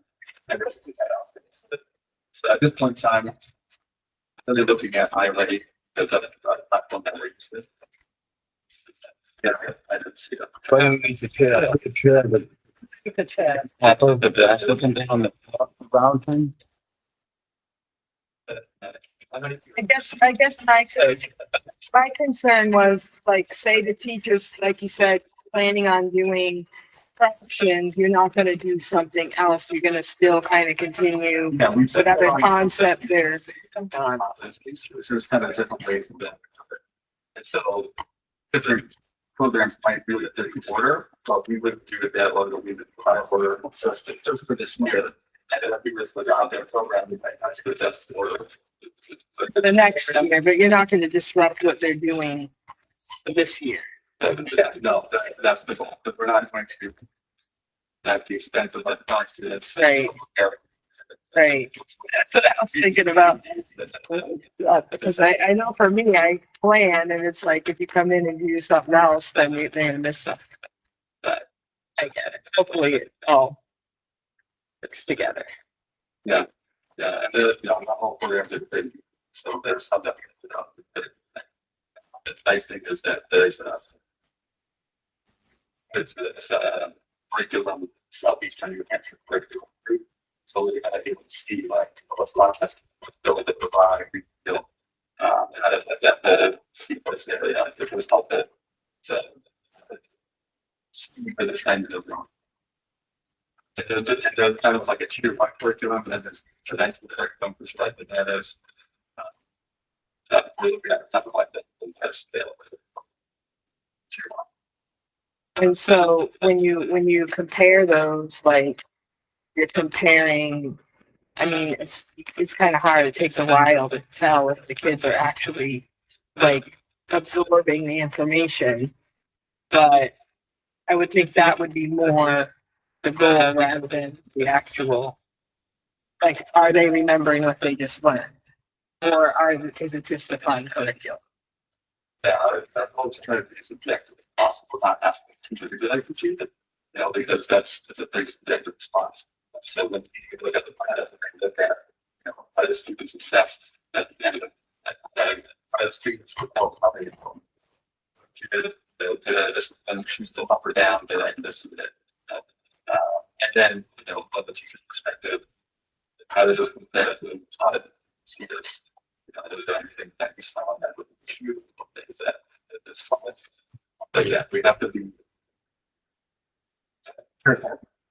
As just because you do a one-off pilot doesn't mean that all exists. But it does give us a better insight than just kind of like a shred of I got a good thing. Yeah. Says that, okay, yeah, I got someone else, that's fine. See how it plays out.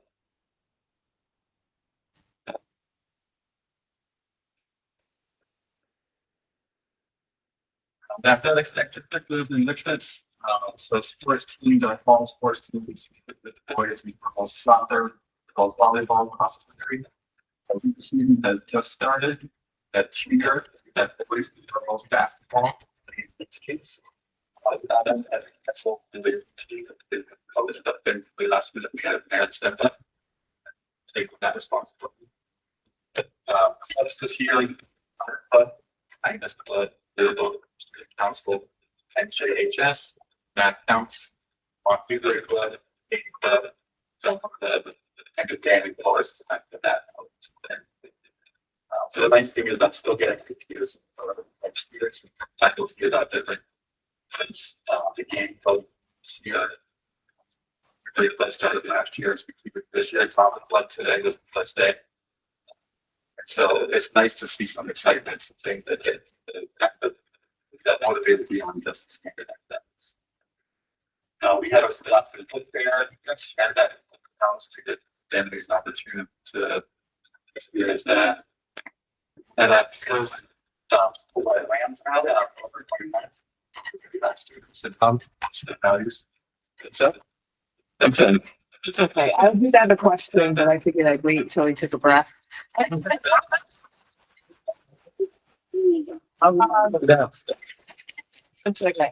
I just had a question about the clubs. Are these like after school or during school? So there's we had built into the day. You know, all of that during the day. But some of these classes are that's not a teacher, that's someone outside the school on the after school. That's that. It's after school, the kind of club is after school. They're both during the day. For the council, that's a little bit of a mix. If the student needs to learn more than the club,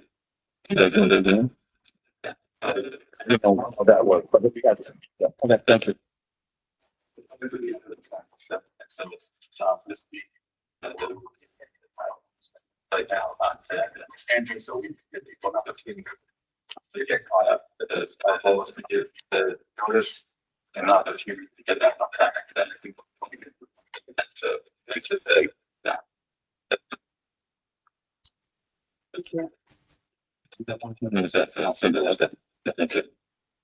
The other business, we had a stuff. The was like a great picture. Also, I said like we lost house. 8 years that we had functions. that, so obviously.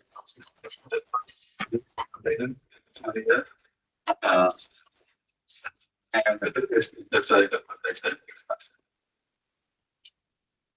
that we celebrated that week, as year.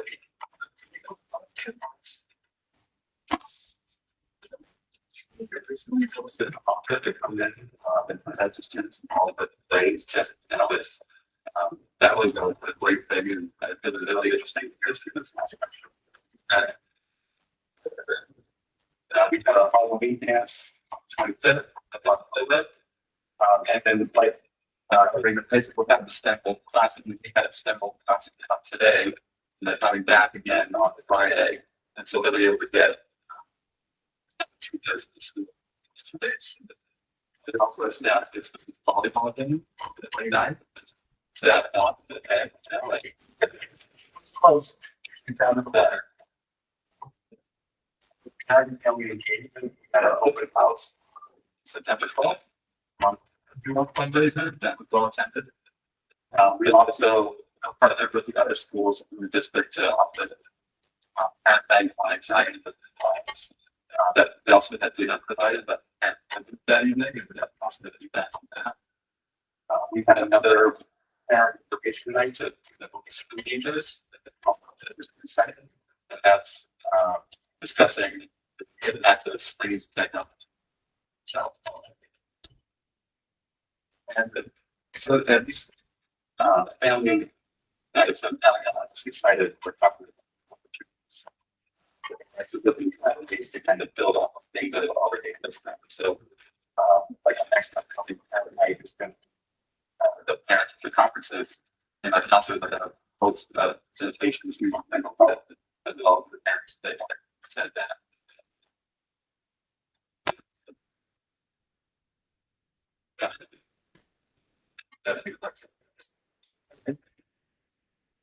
Shout out to our years was playing the Sweetie Johnson. Fifth grade was Seamus Robinson. Sixth grade, kind of the kids. Seventh grade, that was Steve. So these awards have students really admiring values of students. So thankful to shout out to the CAP group for continuing to dedicated to the students faculty in school. Set my CFY for the partnership. I have students to healthy. As we said, students still get to be really doing a lot of the things. They don't always get appreciated, but I know we know without that they do a lot. And we got it on something that was kind of assistants and secretaries. And then also for county parents and like that. Right now we got a health t-shirt.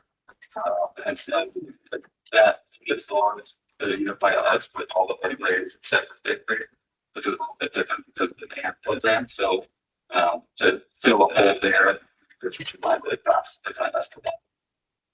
That we're planning for health.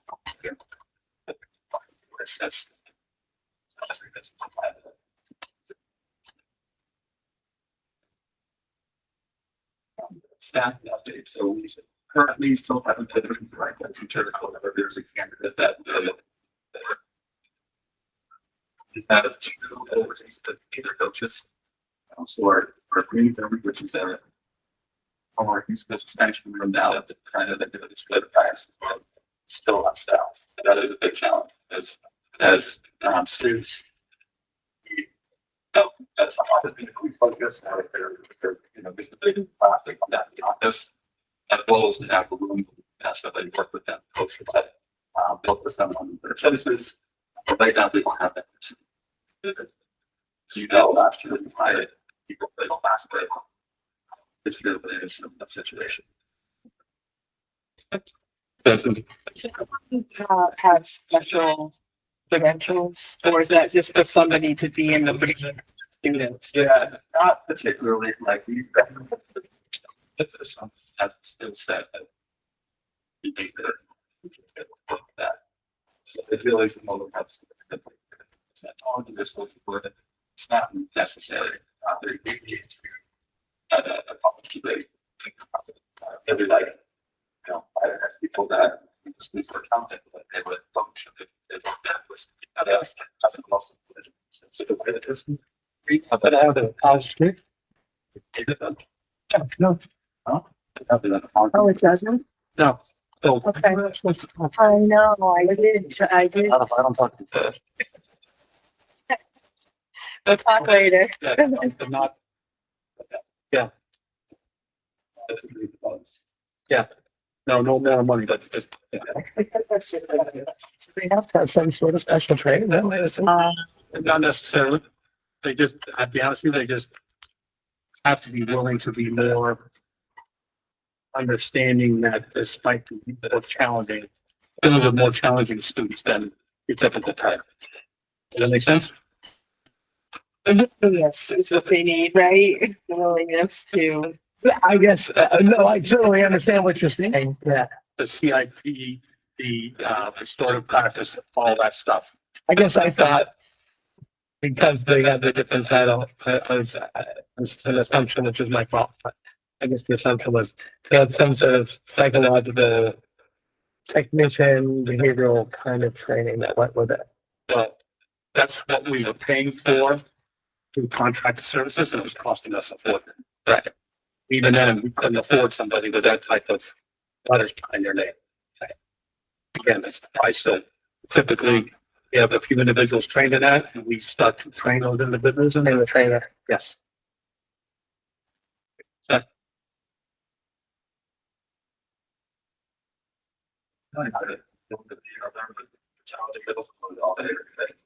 Give them some foot that hats.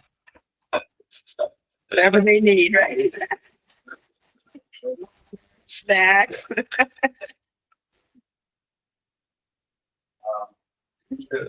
These items we quickly case manager, starting on there. It's not easy to start in the middle of there, but she's done a great job acting with the week.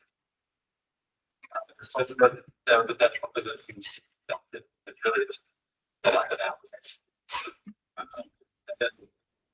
Some coverage. So most days we did make it work. There are some days that we got creative. We had to class and said they have to. We also, figured that as students.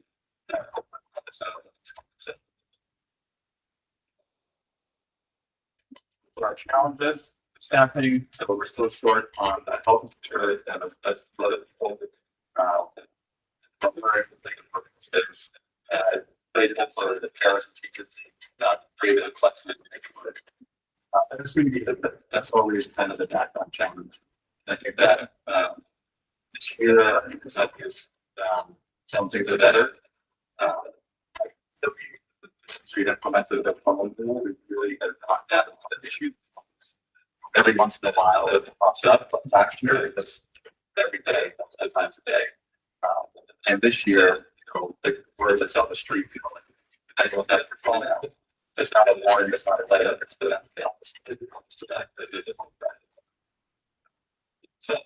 so I still have some business. But that's not the case based study in general. It's not. So discipline, you can see the numbers. The feedback on it, you're giving will have the lessons, but the actual is, it doesn't give a lot of insight that, as the trend of where we're coming from. With readers, I think that could be great. It's time to do a little bit, side information, so we can and then elevators to just adjusting transition from and do those time to adjust. Since looking at the numbers on this chart, and it's not by discipline factors, to science, physical aggression, deception, disrespect. Any questions on If we could, for some reason it's disappeared from this year, but if we could add a line like Pete has, which is year to date from the previous year, so that we have the. We've had it before. I don't know what happened, but it just gives us a. What was it like last year? And of course, each year, as we know, is different. But it just gives us a further. Thank you. Any questions, comments for Tom? Did you cover everything you wanted? You didn't. Sorry. My bad.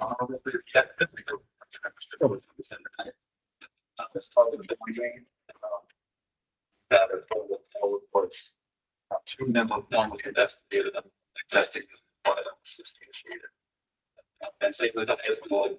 You'll say any kind of there's the mail and phone, whatever. A lot of people that come to us and say that the bullying happening, when we look into it, there's a conflict. The other part is that the bullying is a law. It's every single wrong. There's that, and so especially in those schools, there's a lot of social conflicts. One of the big points of bullying usually is that there's a conflict. And there's two people considered this and fighting and whatever. That's the problem. That's not bullying. The one person that's more power situation for whatever reason, that's the extent of it. That's that we have quite a bit. I usually quite a bit better. Those that won't be seen as well. It's not being bullied. Looking into the concept that that's the So you didn't get reports have been more than the number of times you said on your report, but because it doesn't reach the threshold of the definition of the bullying, it's not a report. It's something else. It goes under whatever the benchmark.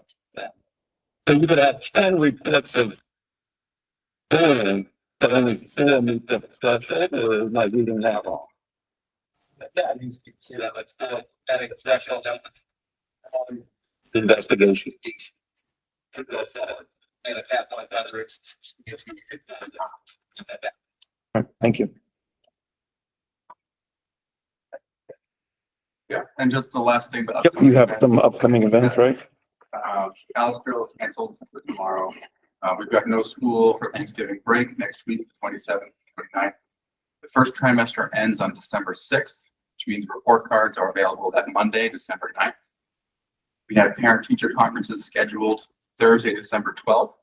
We have not yet sent out the sign-up sheet for that, but that's going to be coming soon. Principal coffee hour, December 12th, and then winter break. One says Thursday, one says Tuesday, but they both say December 12th. Is that a Tuesday or a Thursday?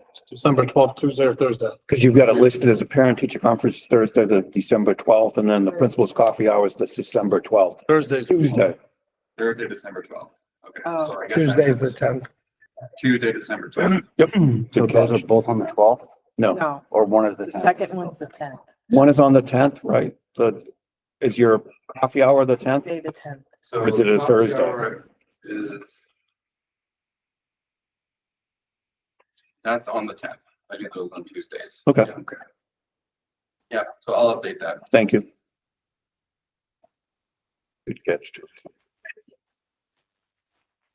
You all set, Tom, for us now? I'm all set. Yeah. Questions, comments for Tom on his report? Thanks, Tom.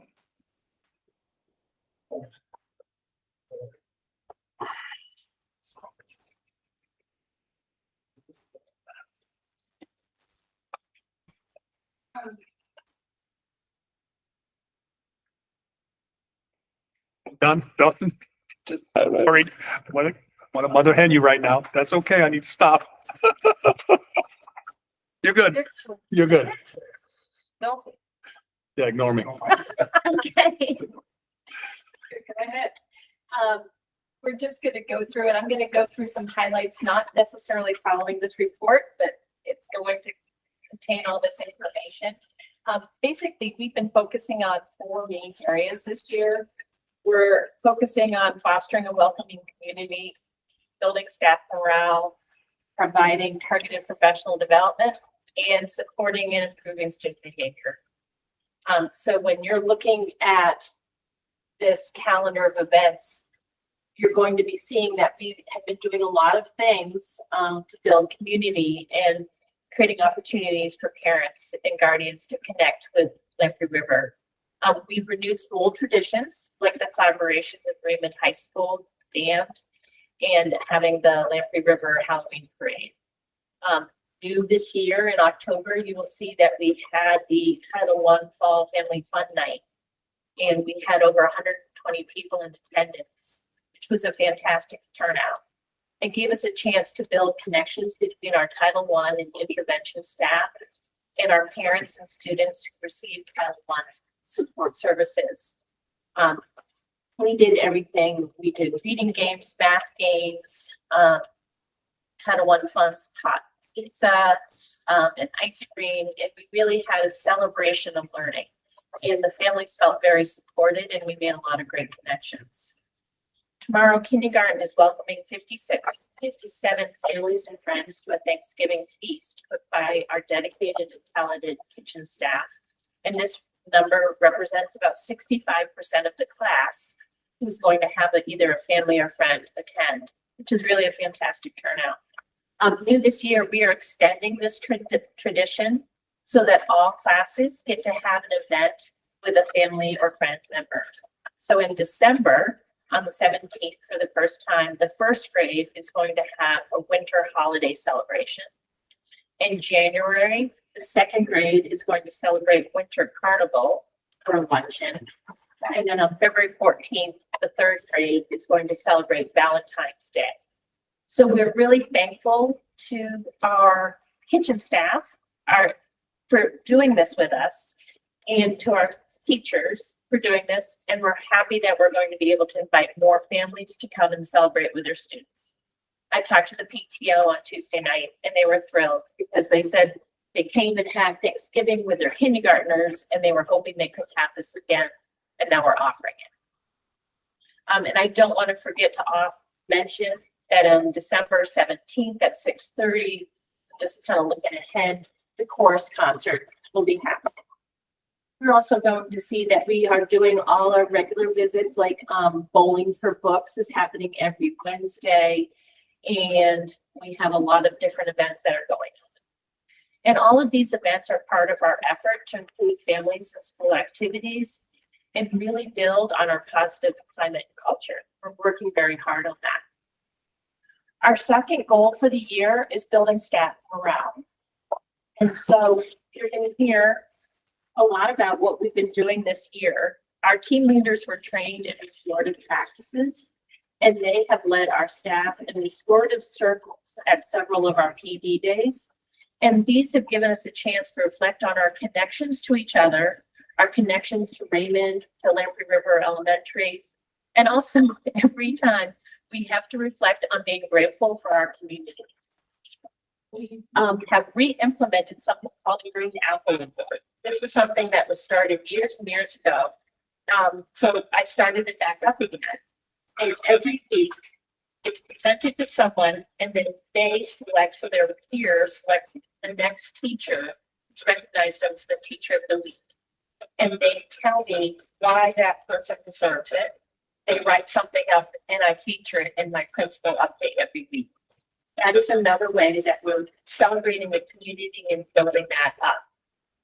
More recently, the staff has celebrated their Super Secret Staff Spirit Week, thankful turkeys where we're thankful for each other. And tomorrow the PTO is providing dinner for our entire staff at our parent teacher conferences. And all of these activities are creating a sense of community, bringing a sense of joy into our building.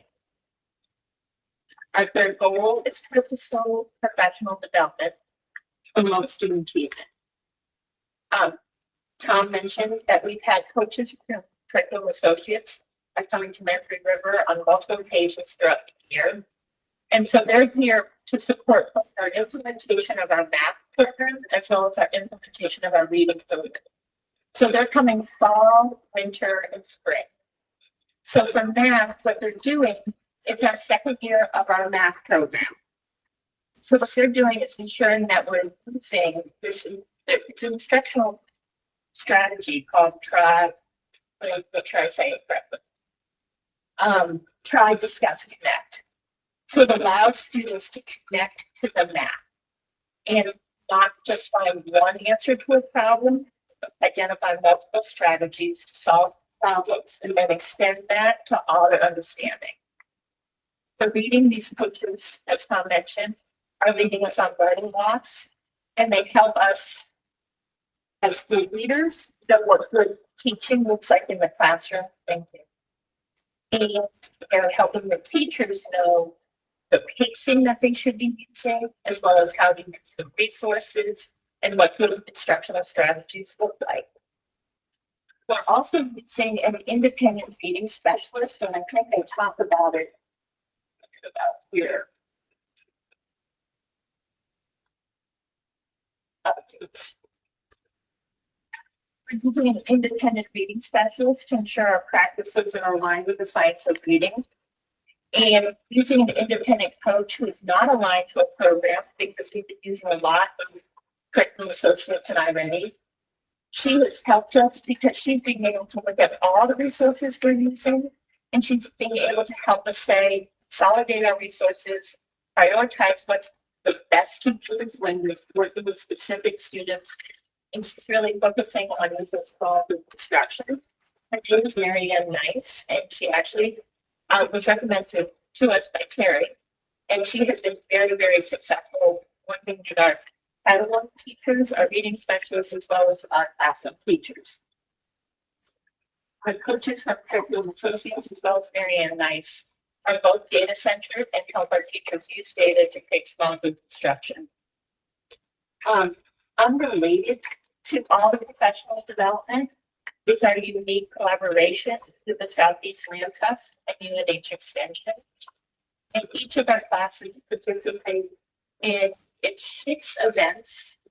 3 are called Forest Fridays, which UNH herself program Come to Lamprey River.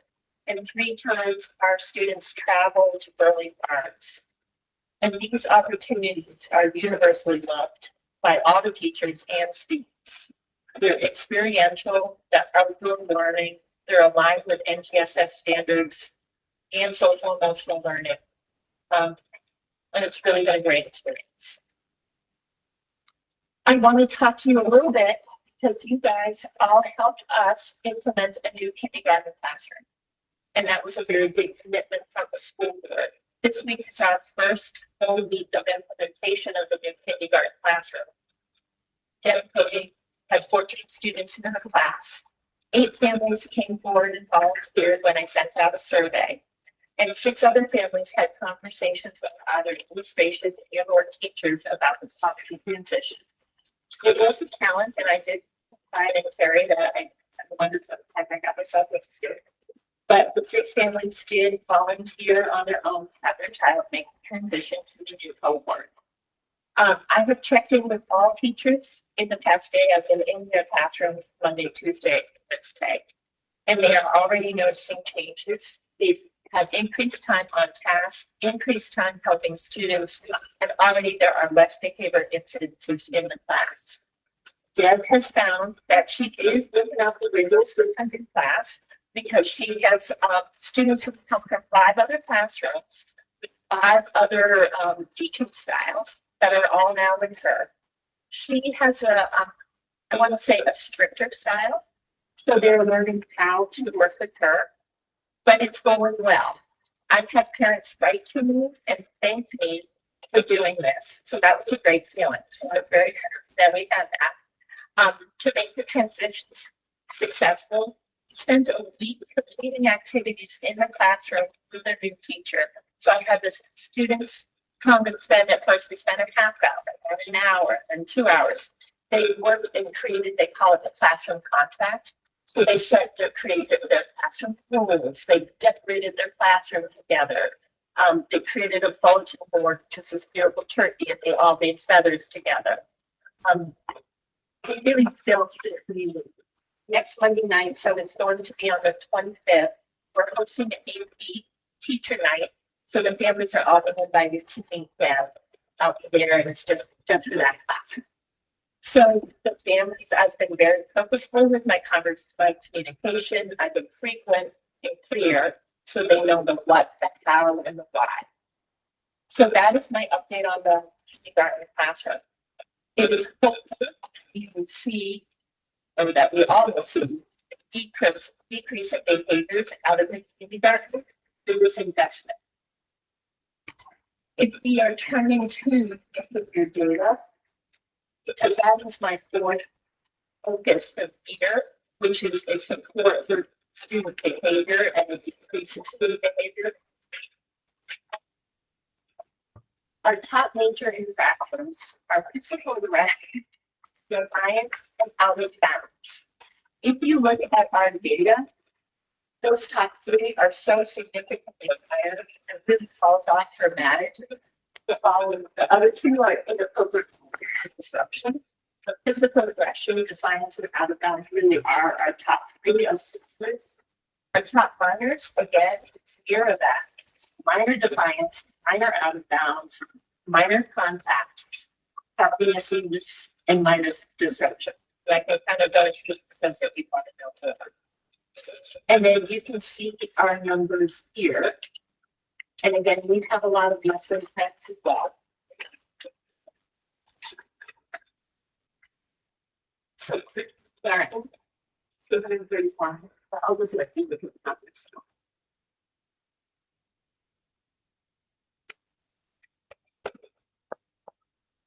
And I did not see the last year's data, so I'm sorry. So for the next week. The in-school suspension should have put less than 10, but I did get in the days. So it's very small. And then you'll see I'll go through enrollment as of 11, 12, 24. It should say 11, 14. Is 350.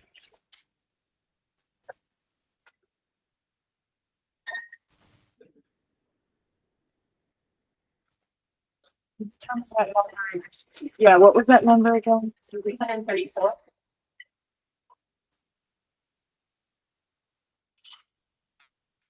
Oh, I see. You have close to the minor. So this is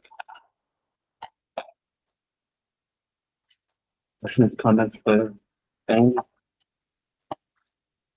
I'm not sure if it's for Terry or Amy, but on the top of page 6 of the report, you referenced that we're doing some responsive classroom training and district PD day in January. Is that part of the strategic plan, that specific? Responsive classroom? Yeah, that's why I asked. I didn't put clarifying. yeah, it's part of the whole, yep, yeah. I'm just thinking.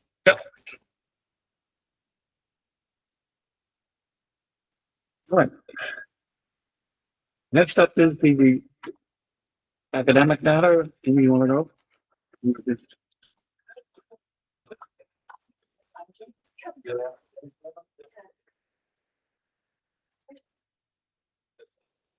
Yeah, it's linked. Don't, nope, scroll. This is Jen. Nice. So that was our. Make a little slideshow peek on the bottom. Show up all we want. You make the big slideshow. it says something. Yes. That's it. I'll go up. Because we link Right there. there. Oh, neat. You're good, just go. Okay. So the overview, this is for reading. The school, is this gonna be big enough or do you want me to download them? They all have it. We all have it.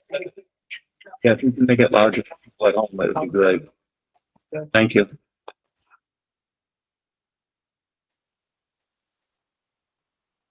I would just remind everyone, and I'm sorry if I'm saying things that you already know, but people at home are anyone looking at your data. Yellow is perfect, and that means you're poised to learn. It means you're right exactly where you should be in order to learn this data. So ending here would mean that you have not achieved and you're not on grade level. But at the beginning of the year, I've always been taught that when I've been using already 6-7 years. And at the beginning of the year, when we give this diagnostic, we want our kids either to be in the green or the yellow. The yellow means they are poised and ready to learn. If we see them in the red, that does mean that they are 1 or 2 or 3 years behind, which means that we have some extra work to do, which means that we know that they're either tier 2 or tier 3. So looking at this, and we know this is reading data, so a very sky high view, this tells me percent of our students at the school level that are going to be 2 or 3 years below. So we know that those students are going to need our most intensive help.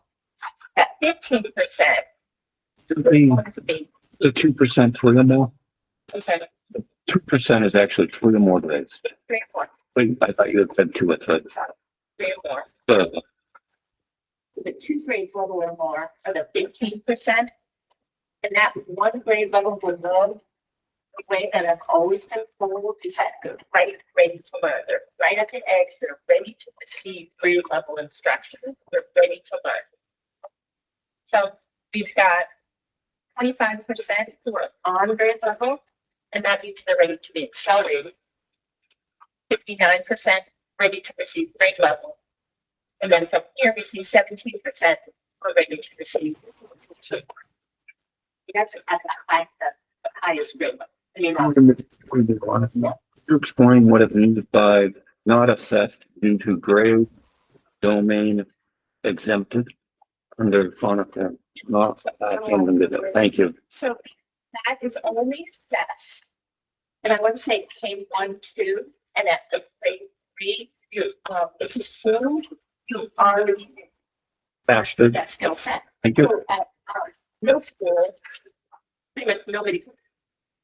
If someone is needing to be assessed with that, that's kind of a concern. Thank you. So everything else here, there's really not a whole lot of information that's getting out, and everything's pretty consistent. So there's nothing jumping out at us when we're looking at that. Frequency of words is very high compared to everything else. Is that expected because that the more students are exposed to it, the mass versus the others, or I'm sorry, can you say that again? frequency words, Okay, the green, both greens add up to significantly more than everything else. Is that expected at this level or, No, I would say that's a strength. And I would say that either means that magnetic reading is working, iReady reading is working, or something in our programs is being successful. no, I understand I that. feel like, and so, but I find that as a strength, and I'm curious to see what is being successful here, something successful. Well, that's what I was asking. Is it, that, we're successful there? Is it because all the students have been exposed to it significant, or is it they're really doing well in that particular? I think I'm using my experience from other districts, but other districts' data do not show that strength by frequency words. So that means that we're doing something well. And it would be important to find out what we're doing well. But we're doing something well. Yep, I understand that.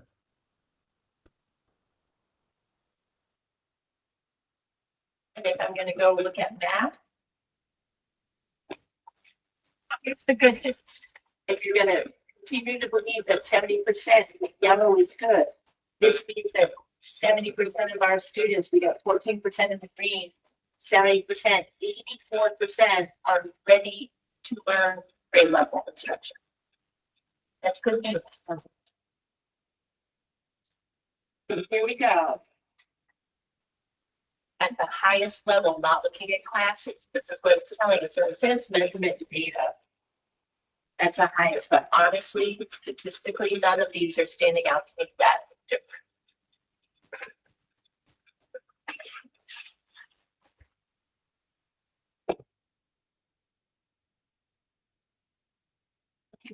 This 3 and 1 grade levels below for the entire school, we're talking about 7 students or 3 grade levels. That's not a lot. That's what that means. 45 students are 2 grade levels or below, 227 students are right where they should be. And we don't have that many. Yeah, but The issue here is that first grade, you can't be 3 grades behind, second grade. So it's third grade that is the one and only. So it's not like poor Tom, who's got 5 grades where Get the average. it's, It's exactly right, with the K. You cannot be anything but 3 years old. And in grade 1, you can be 1 to you. Yep.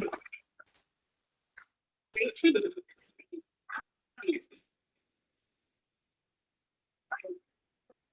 This is even by grace.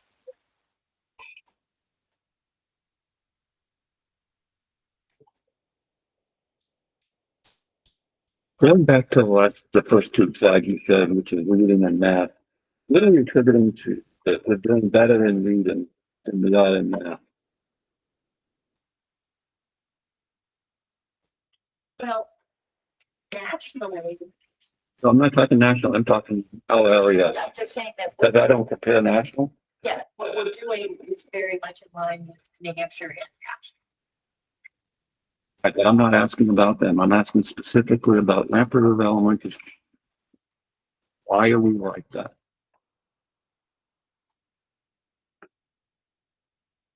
Is that again, John?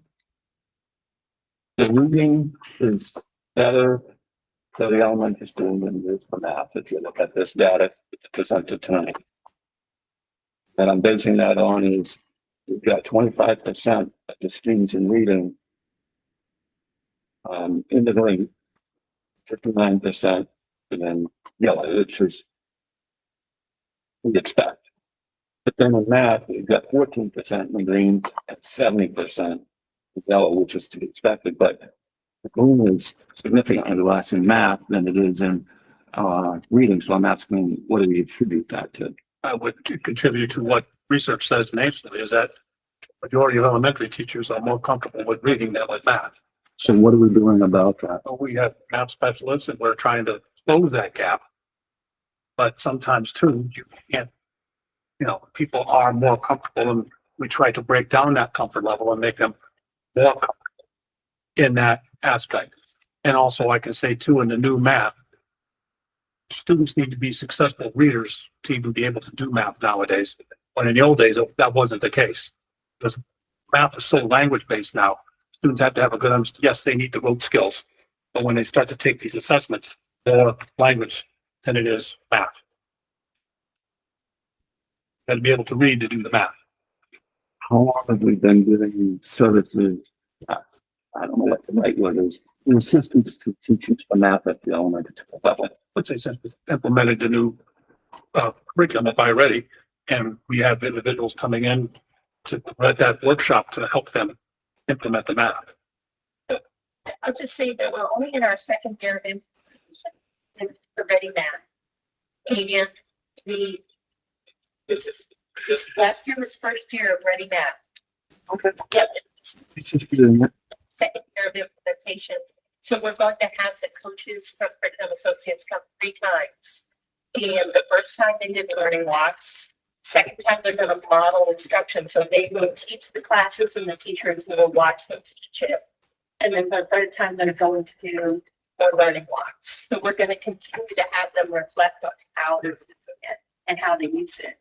And so the Curriculum Associates people watching them use it are saying they're exactly where, like, it takes time to learn how to teach math in a different way. So we're supporting them, we're helping them, they're getting there. So when I keep saying that try, connect, it's a different way of teaching math. It's not about just getting the answer. It's about teaching students to talk about math and define multiple solutions and then connect those multiple solutions to other problems. And the teachers are learning how to do it just like the students. Sure. I think one of the other issues is too that, when kids go home when that age, they're going home to their parents, they're reading books and stuff like that. They're not sitting there going, let's do some math problems right now. So, I think to get a lot. It's unfortunate. It is, but. A lot of things can help their kids at math because it's not the same. Yeah, it's a lot of people. Yeah. Unfortunate. There's kind of one night, I talked about it, but we were literally showing them these are math games you can play at home. These are things you can do with math at home. And for parents who don't know how to support their kids, it's great. It's a lot of fun, you know, and try to make it fun, not just. We're also teaching them these are the ways you can use iReady, the MyPath app. So more and more things about inviting parents in so that that dialogue is there. I feel good about it. So first a question, then potentially a second question or comment. We're calling the yellow the one, it says it's listed as one grade level below, but that's really Expected. where they should be. The first diagnostic, it's So that's, we expect them to, at the beginning of third grade, don't expect them to know fourth grade. No, you don't expect them to. We expect them not to know, so that's sort of where they should be. You know, it's third grade. don't even expect them to know third grade. Right. At the beginning of Third year. It's Yeah, really. at the beginning of third grade, you're expected not to know third grade math, because you have to be taught third grade. I find the course a little misleading. So, and that's why I wanted to ask before I asked the second little comment, and then like, I agree with, I see and hear what you're saying with the Greens job. I do just want to point out that for both reading and math, if you use the yellows and the greens, we have 84%, 85% of our kids are above where they should be, which I think I would love to see more higher, advanced math kids, of course, but I think it is still pretty strong to say that, we don't have kids falling behind that started out that much further behind. So, I agree with what you're saying, but I just think it's worth pointing out that. But how much of that is because half the school can only be 2 or 3 grades behind? Right? It's not a, don't think, to be the students on the head side. Yellow. I would expect that because it's a school overview for all of math and all of reading. I would expect what you're saying would be the same for both. That there'd be some kids would behind in math and some kids would behind in English, but overall the students are doing well. And not that we can't do better or do more, but I think we're not, it's a pretty good spot. I was looking at I was peeking ahead. And I looked at some of the grade data, and I think some of what you're saying breaks out when you get to the individual grade. That's Interesting ones that the most information. that's I just would be curious, I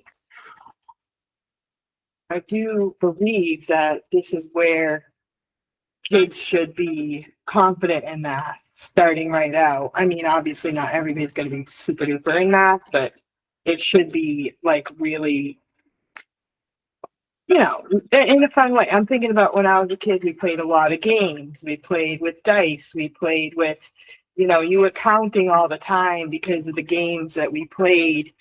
I don't think kids do that as much nowadays. It's more like pressing buttons. So to do that in our win time, which is what I mean, and we try to do dice games or card games or things so that they're manipulative, so they're doing it with their hands, right, and not just with buttons. I see the combinations, like on the dice, you see the combinations of the numbers. So my question was, could you be more like some point in time come to the board with more hands-on what you're actually doing for the math program? Because I think other people might be I think it's really unfortunate if my kid was in first, second, or third grade that I couldn't help them with their homework, even if I wasn't a math teacher. Like my mom didn't go to college. She didn't necessarily help me, but sometimes she could sit there and ask me questions if I could help. There's a way we can bridge that gap. We shouldn't make it to where, in first, second, or third grade, that parents can't help their student. We should make it so that the parents have a way to help. Like you mentioned, you have the games that you mentioned, but we should have a way that parents can help them. And I think that with the idea of math, it's becoming more of a problem of thinking it's some arbitrary weird thing. When we use math like we're using math right now with charts and percentages and numbers, and it's just part of life.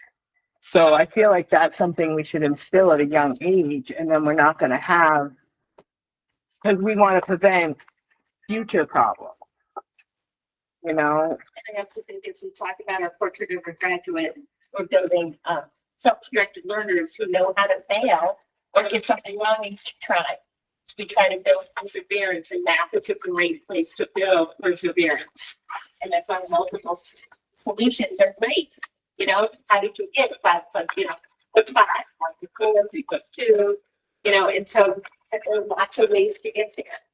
so I just would be curious. Are okay to get wrong answers and keep trying.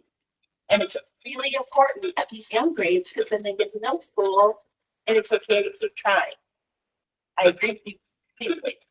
Okay. Yeah, so I just would like to be more interested in the actual, like, what is it that kids are not doing as well in math? Is it counting? Is it, okay, they can't read the question? Like narrow it down to specifics. I think one of the issues is, especially with parents, is that they don't believe they can teach their kids math, what they can, even if it's what they call old math. Because that's what I taught my kids. I mean, and the teachers were perfectly fine with it in the elementary school and the middle school, because I sat there and said, this is the way I taught my kids. And, they're not going to understand quite as much as, when you're doing circles and squares and all that stuff on the board. And they were perfectly fine with that. Because there's 2 different ways or more to figure out where, from point A to point B. Parents should definitely be starting off, as soon as possible with their kids, getting them used to numbers and, stuff like that, so they get used to math. Because there's no wrong way to do it. There's different ways to do it. Plenty of wrong ways to do it. Well, there's plenty of. Well, yeah, You can get a wrong answer, yes, but if you're getting the right answer, there's multiple different ways that there's not just us, but other countries are doing it. I don't really want to get into because I like the old way, but some kids are very good at the just how kids learn. If they know more than one way, it might even be better for them. So I think too, and I don't want to go on, Trevor. I know we have a lot to get through, but I see it in my house. It's a lot. We have a lot of, my wife and my kids will sit at night and they read. And that's what they do. That's how they end their day. Very rarely does my daughter pick up a math problem at the end of the day. But I'm going to solve some division. So I do like the idea of gamifying it a bit, make it more fun for them. The more, however we can gauge, because it's a lot easier to sit and tell a story than it is to write an equation. So I think this makes sense, but I definitely would love to see it get better. You had mentioned earlier about, maybe I misunderstood, did you say that we don't use manipulatives during regular instruction, or you had said something about it happens in when? Game. Talking about. So we don't do that sort of thing in class? Why wouldn't we use games then? During instruction, usually they have manipulatives to help solve problems. But during instruction, they might be giving a problem as how we solve the problem, and there would be a tool to help the problem. But they wouldn't necessarily say, let's play games. There would be more problem posted, a discussion. Just to visualize the numbers with the blocks and all those. And that's what they do is which tool do you want to use? And there's a lot of manipulations, and kids are given any choice they want. So it's like, let's go.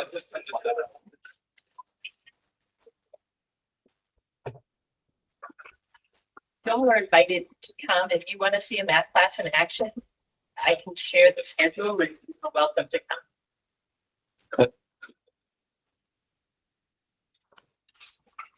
All right, here, I'll just show you real quick. See, as you said, that's when grade 3 comes.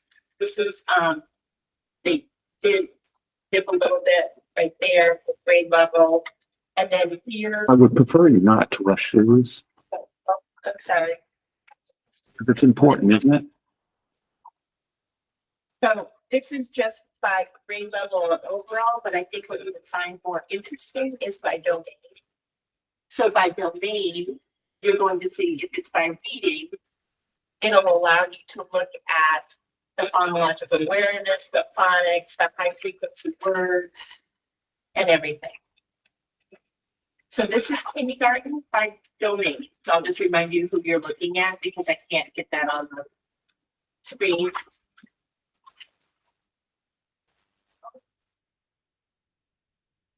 And question on that slide, the phonics, it shows it's in red. Is that because it's really not assessed? Or there's one person.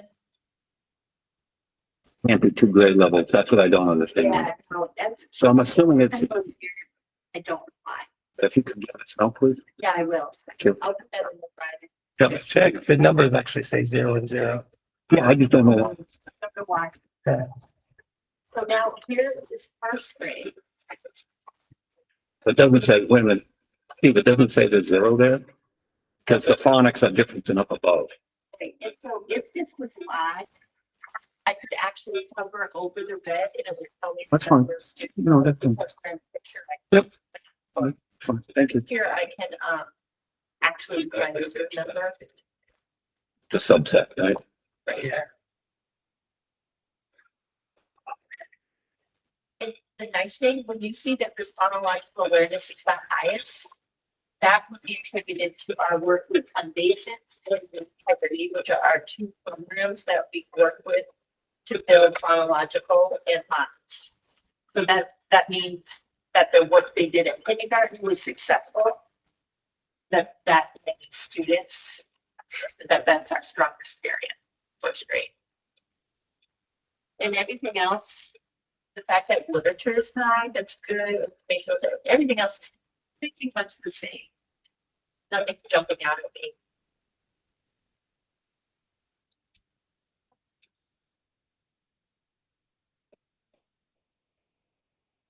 Now, if I'm going to look at second grade.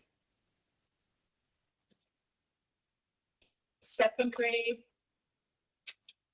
So this strong phonological awareness, again, that's attributed to phonograph and work.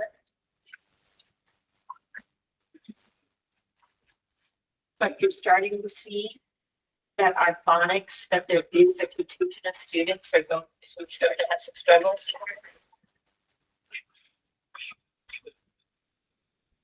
Our high frequency words, that's where you can see in first grade, they did a lot of work on high frequency words. That's where that strength came in.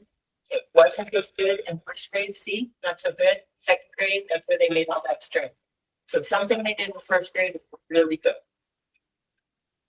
Steve, you have a question? It's actually more for you or for us. When did we start already? Was it 2 years ago? 22, no. Dave bought it in 21, 22. So it was first year Kelly was here, which was 22, 23, right? But just really last year was our first full year. 2 years ago. 2 years ago. First year, just the diagnostics, I mean, by the curriculum, just with the testing. I know we were doing testing, yep. Yeah, we bought the curriculum just passed, so it's actually 23, 24 is actually the curriculum. Okay, so we Thank you. and we did the initial testing too. This year. It's one thing that Marianne is working with us to say, this is when you emphasize integrity, this is when you emphasize foundation, this is when you emphasize, so she's helping us fine tune what to emphasize. So I just want to, 22-23, we did the diagnostic testing. 23-24, we had the curriculum, but just for reading. 24-25, we now have reading and math. Correct.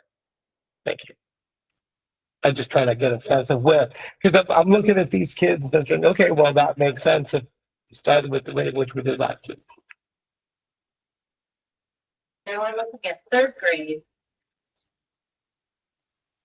And you see some strengths. You can see that they do not test for phonological awareness. That's what John's question was.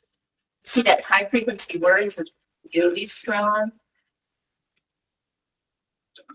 Phonics is good, but definitely in third grade to have that many students have problems with phonics right there. That's, we want to figure out why that is and how to support them. because we don't want to send them to fourth grade with phonics problems. So that to me, that's like, as an instructional leader, I want to know who those kids are and I want to know how to support them. So that's like, to me, that's what I'm doing. In the past, we've always seen phonics and phonological awareness and things like that really score well. At the end of the year. No, I understand. Yeah, but that's good because they identify it and put the appropriate interventions in place. Because it's one of those things where it's got a question whether we need to, like the phonological is why. Yep. Shouldn't be grading it. I've paid for it. Question on the third grade. We got in green 44% of the population, which is significant. In the grade. What do we attribute that great success to? I wasn't here, but I would say that grade two did a good job. And I think that I found it really interesting. Can I slip down to the cohort data? Which is right here. So we're here to the middle school. I found this really interesting. Yeah, they say improvement. However, they did a really good job. Am I in the right place? And we're in full school. And then this is what I wanted to look at. This data is interesting to me because what happened is you see from 23, 24 to 24, 25, they made a really big jump at the top level. And they supported the top level kids and they did a good job and they jumped. However, their kids who are struggling, some of their kids who are struggling took a dive down. So they did both. They helped the top up, but they also lost some down at the bottom. That was my second part, but. So anyways, they did both. Yeah, no, I understand. That's what I was getting to was, I which is, found that very interesting data to look at. so what did you attribute that to? The top tells me that tier one instruction was really, really successful. This at the bottom is telling me that something happened and I don't know if it was at tier one or if our interventions or somehow something didn't work. And I don't know where it was. I wasn't here, but I will find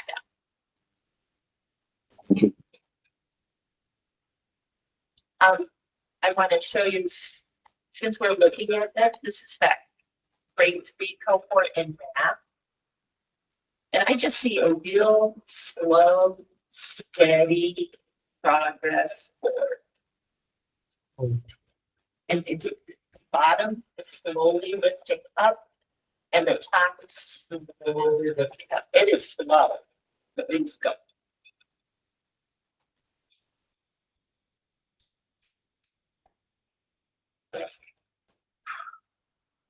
So if I look, as I said, I find this cohort data the most interesting. Here's my grade 2 cohort who's reading.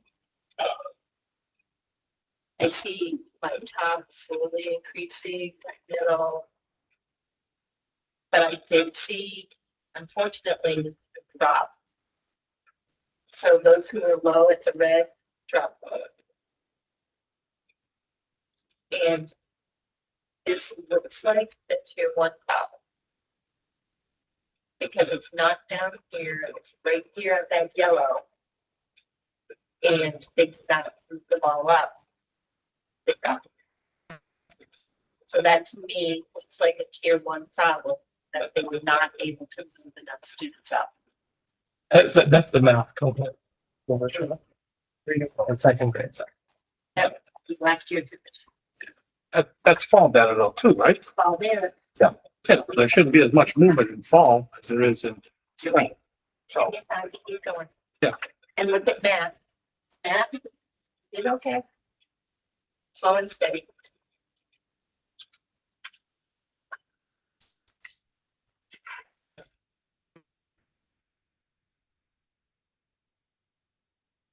In math, we're just doing first time this year.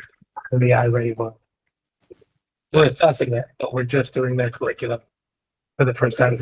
It's their second year with the curriculum, but I still see slow and steady progress. First year for math, second year for reading. Second year for reading, that's why I was trying to clarify before. So this is the first year we're using the iReady math program in terms of actual curriculum with it. Or they start to blend together. We bought it Used it for last this year. year.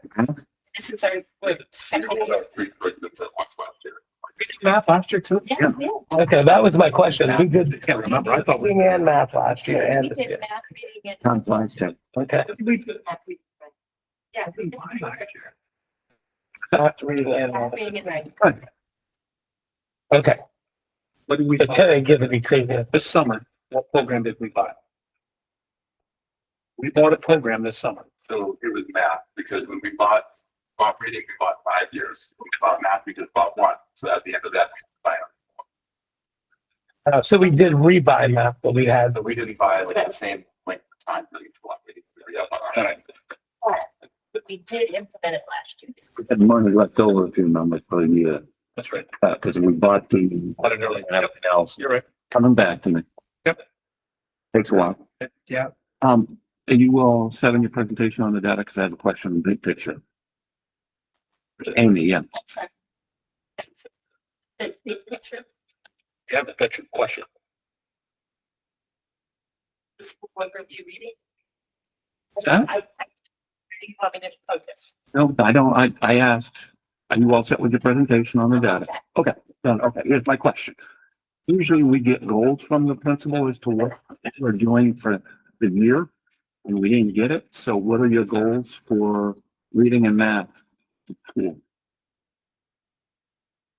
I was not prepared with that. I couldn't say it. I Yeah, right. For you. Yep.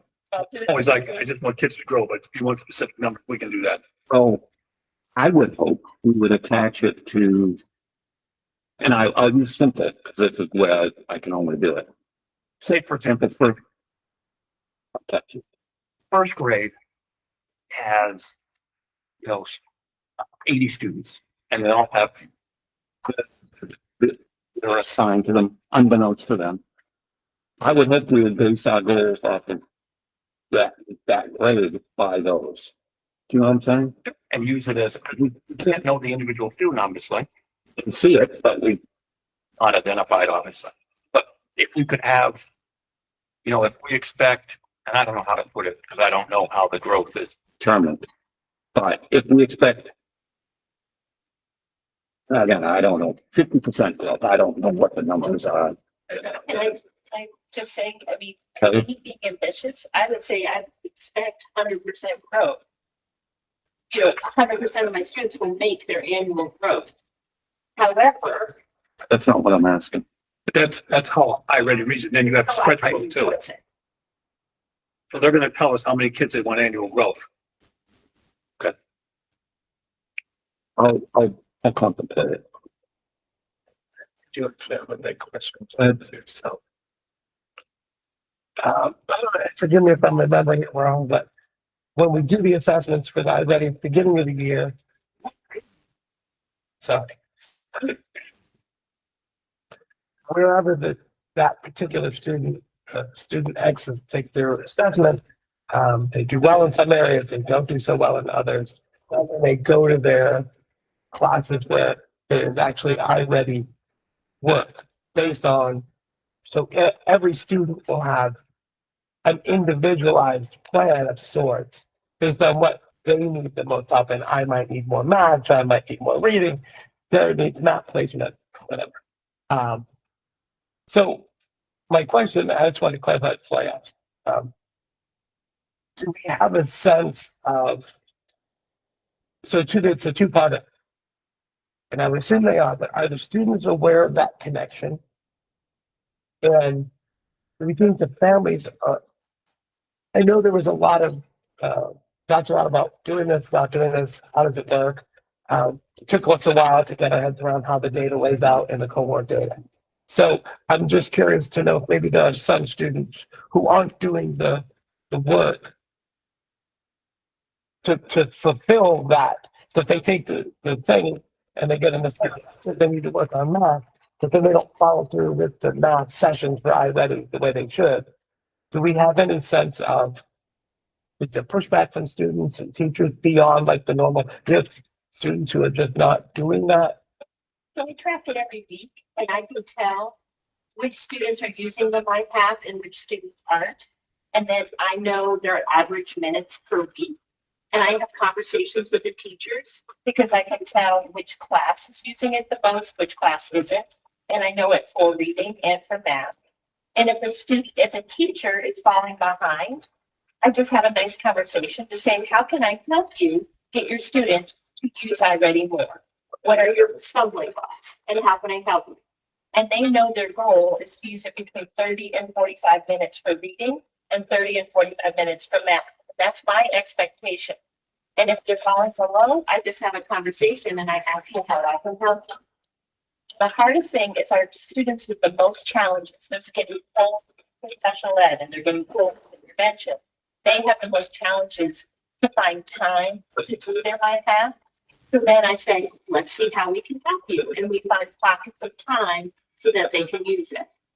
But the MyPath, Curriculum Associates has data upon data upon data, shows that when students use it between 30 and 45 minutes, it is a good predictor of them meeting their expected growth, expected annual growth.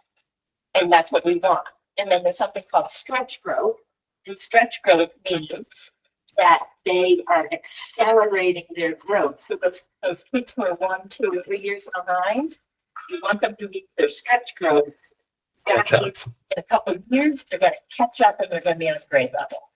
And that's amazing for those kids. Amazing. So that's what I do. And I'm sure you guys check those reports that Tom does and you're looking at it. It just takes time. And, you know, and it's just constant conversations to say, how can I help you? Let's get your kids going. I know it's important. And my teachers have these little charts and they make all the, it's elementary school, so it's cute, you know, but right now they're snowmen. And they're like, we're snow ready to learn. And they fill in a block every time they pass the game. Then they win a pajama party, or everyone wears pajamas, or they get an extra recess. It takes about a month. The kids are committed because they all work together. I want a pajama party. I know, there you go. That'll be nice. So my last question on top of all that then is, based on that and the fact that you can see the kids who aren't necessarily doing the time that they're supposed to do, does that track? Do those two pieces of that puzzle fit together the way you would expect? So the cohort data looks odd. We have some folks that are dropping, but is it the same percentage of folks who aren't doing the work? 100%. And so then you can show the kid, you're like, oh, look at, you're not doing your MyPath.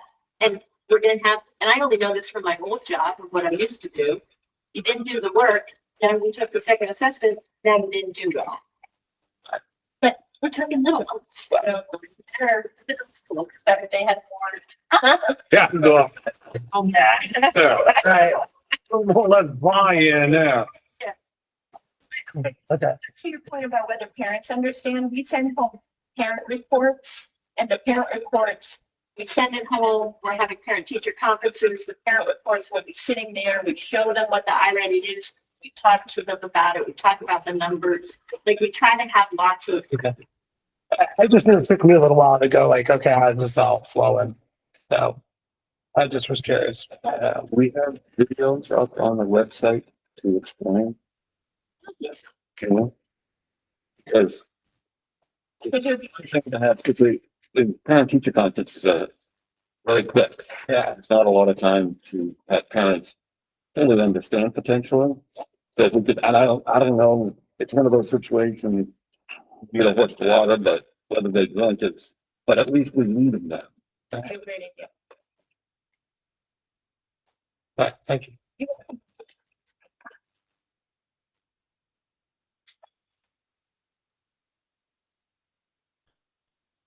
Now that.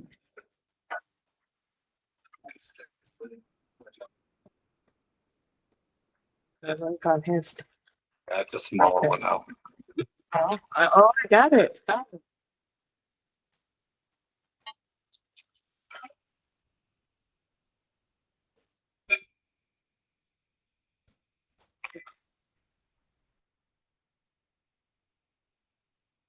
that.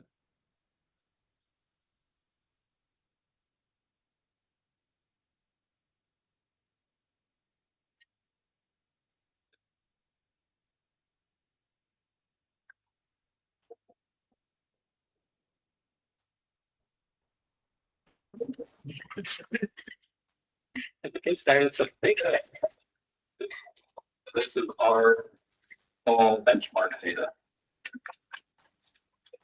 So this one at the beginning says for the entire school.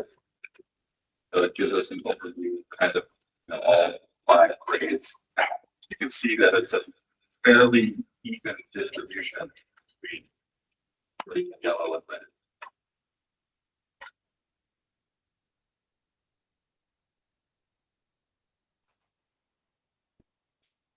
Break it down by the name.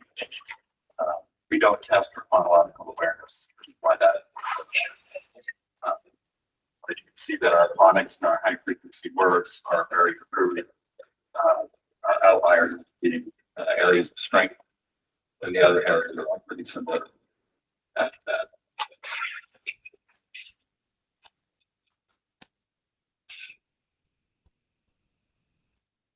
So I want to start looking at it by grade level. So this is our mark. Up top, we can see how the grade did overall. Down below, kind of break it down. But this again, it looks like a fairly good distribution.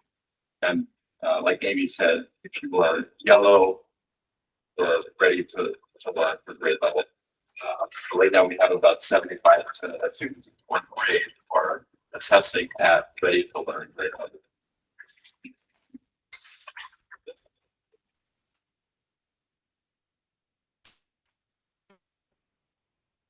Fifth grade, we can see that they gap here.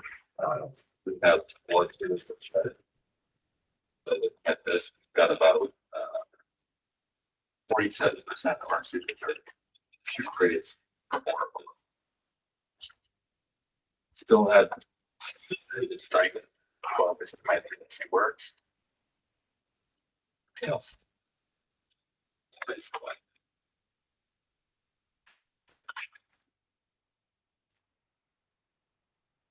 Grade 6 does a little bit better. They're 31% are mid or above grade level. Pretty impressive. 41% are in exceeding. So we've got about 33% of our students now are in grade 6 that are more grade level. Phonics and high frequency words are strong throughout.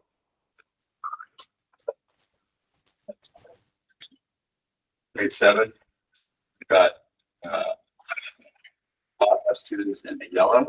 They tend to speak more towards the red. So again, we have a high level of either the 7th grade,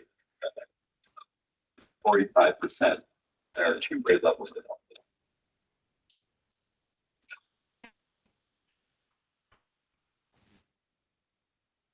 How it's early in the year, but we differentiated or broken up our student population differently this year. How is that working out? We did it. I know it's early. Yeah, it's still early. We did it for grades 6, 7, and 8. 8 was a little bit different than 6 and 7 because we created an honors cohort for math and physical science. But the other grades we started to do our best at these things. And we found that there are social benefits. So we're going to see academic benefits when we'll go as we get more diagnostic data. The benefits that I see for the most part are that we expose students to more students throughout the day. So instead of being with a group of like 17 kids all day, every day, they get to experience all the students in there. We still have student conflicts. That's always good to be around. But last year we had a lot of requests to change classes. It was the answer to the conflict was these 2 students shouldn't be together. We still have situations where that's the case, but now what we're trying to do, we're trying to promote more resiliency. We say, yes, you might not get along with everybody, but if you only have to see that kid, 1 of your classes or 2 of your classes. But let's implement some strategies so that we can kind of get past it. So I just see more like that, where we try to help students kind of work coexist with each other. There are still some students that's like, you know what, we should change your classes and separate you. But I think it's pure experiment.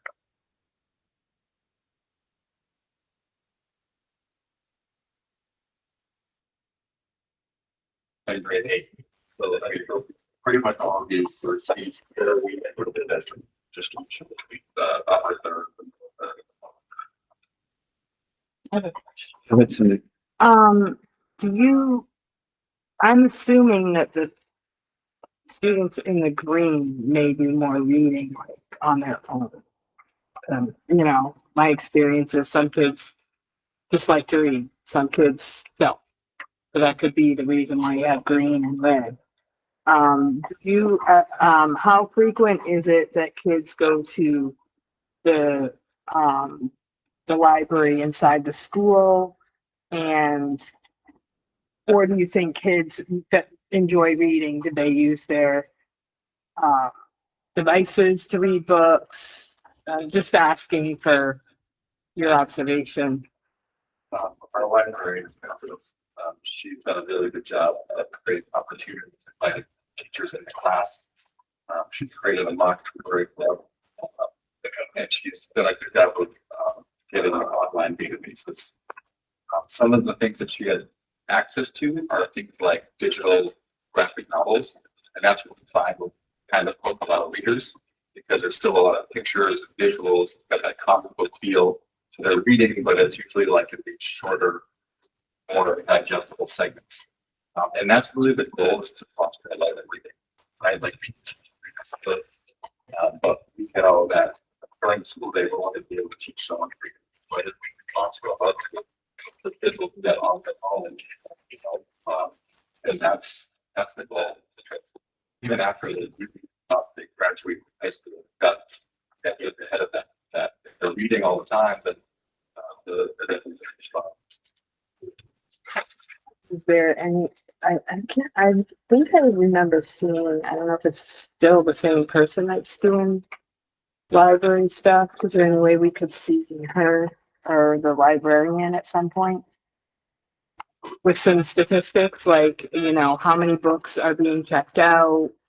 What type of activity do you see? Like you said, if she helps them get on to the, like, is she in communication with, do you have a plan of maybe trying to meet more kids that don't read to try and interest them in reading? I'm just curious to what kind of activity is going on with that, because even when I was a kid, the kids who read on their own because they like it are the ones that actually take to reading. And, I have my own kids that some of them just don't like to read until they get old enough to find something they're really interested in. Or not. Yeah, last year she looked at a lot of the circulation data, and she went through and started reading out titles that were popular that hadn't been checked out with that circulation. Some of the books even had like 7 years old, and it was like the card that you look back and see like, oh, like that's for like Yeah. So, some of those books that were either out. Those are the books I kind of want now. We put them out there for teachers to take their pick, and you can kind of put them like free, stuff and everything else that nobody just donated to them. But she also did just read out the book. She had a bunch of Spy brand for books last year. She used almost all of it to bring the copies of books. And not just physical copies of books, but also the databases that allow us access to the digital certificates.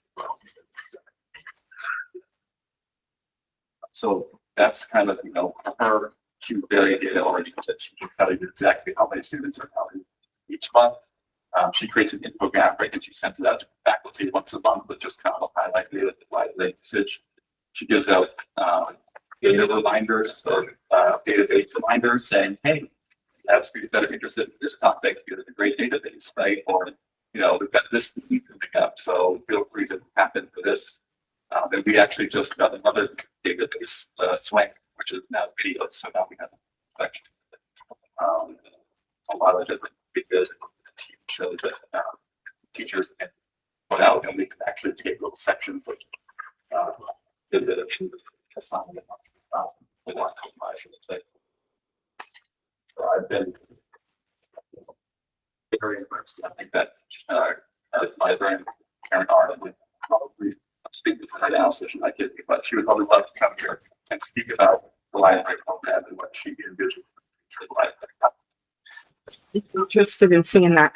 My other thing would be, I would like to know if the students who do the graphic novels primarily, is that helping their vocabulary? Is it making them go more toward the higher level reading, or is it just, Yes. because I'm a mom and a teacher. So, yeah. Thank you.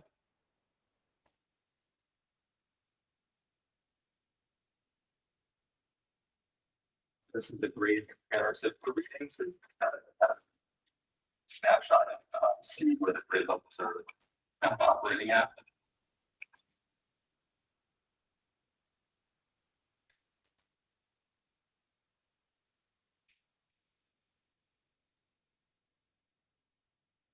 And this is the cohort data. So this is basically looking at the same, and I actually might do it now, like, but right now, the way that we're interpreting this chart is like that fourth grade.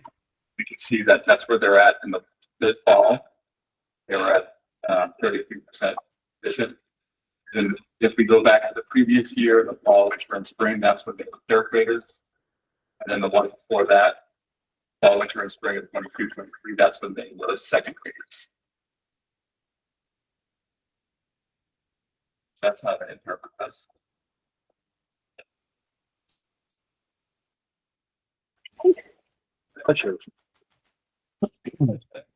Yeah, so if we're looking at kind of our fall assessment data, right? You can see they assessed much higher in reading this year than they did for fall of last year. Our fifth graders are right around the same, 25, 26, almost no difference. Same with our current sixth graders are testing almost exactly the same. Current seventh grade, they tested at 26% proficient when they were at fifth grade. They bumped up to 36 when they were in sixth grade, and they're at 37. So really, it's showing you, with the exception of our current grade, a lot of consistency. So where students assessed in the fall, and each year, they're generally starting at right around the same, maybe a little bit better than the previous year.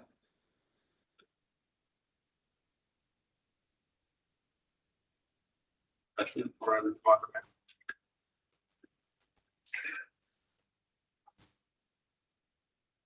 So this is the whole that glance for math. So you can see that we have, again, you know, a lot of kids in the yellow, but a relatively equal distribution of the break it down by domain. Nothing really stands out except for measurement data is, but everything is really much on par. Let's do that. So if we look at it grade by grade, per grade, got about 69% students ready for grade level 9.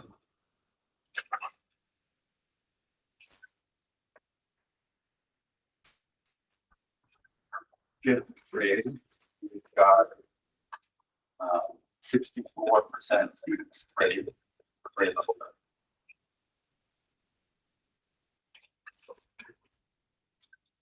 For sixth grade, we have a lot more in green here, and we're still filling at about 76% ready for grade level 9. We have the question, Tom, for you. So I'm noticing the same thing, not so much for reading, but more so in math for grade 6 now.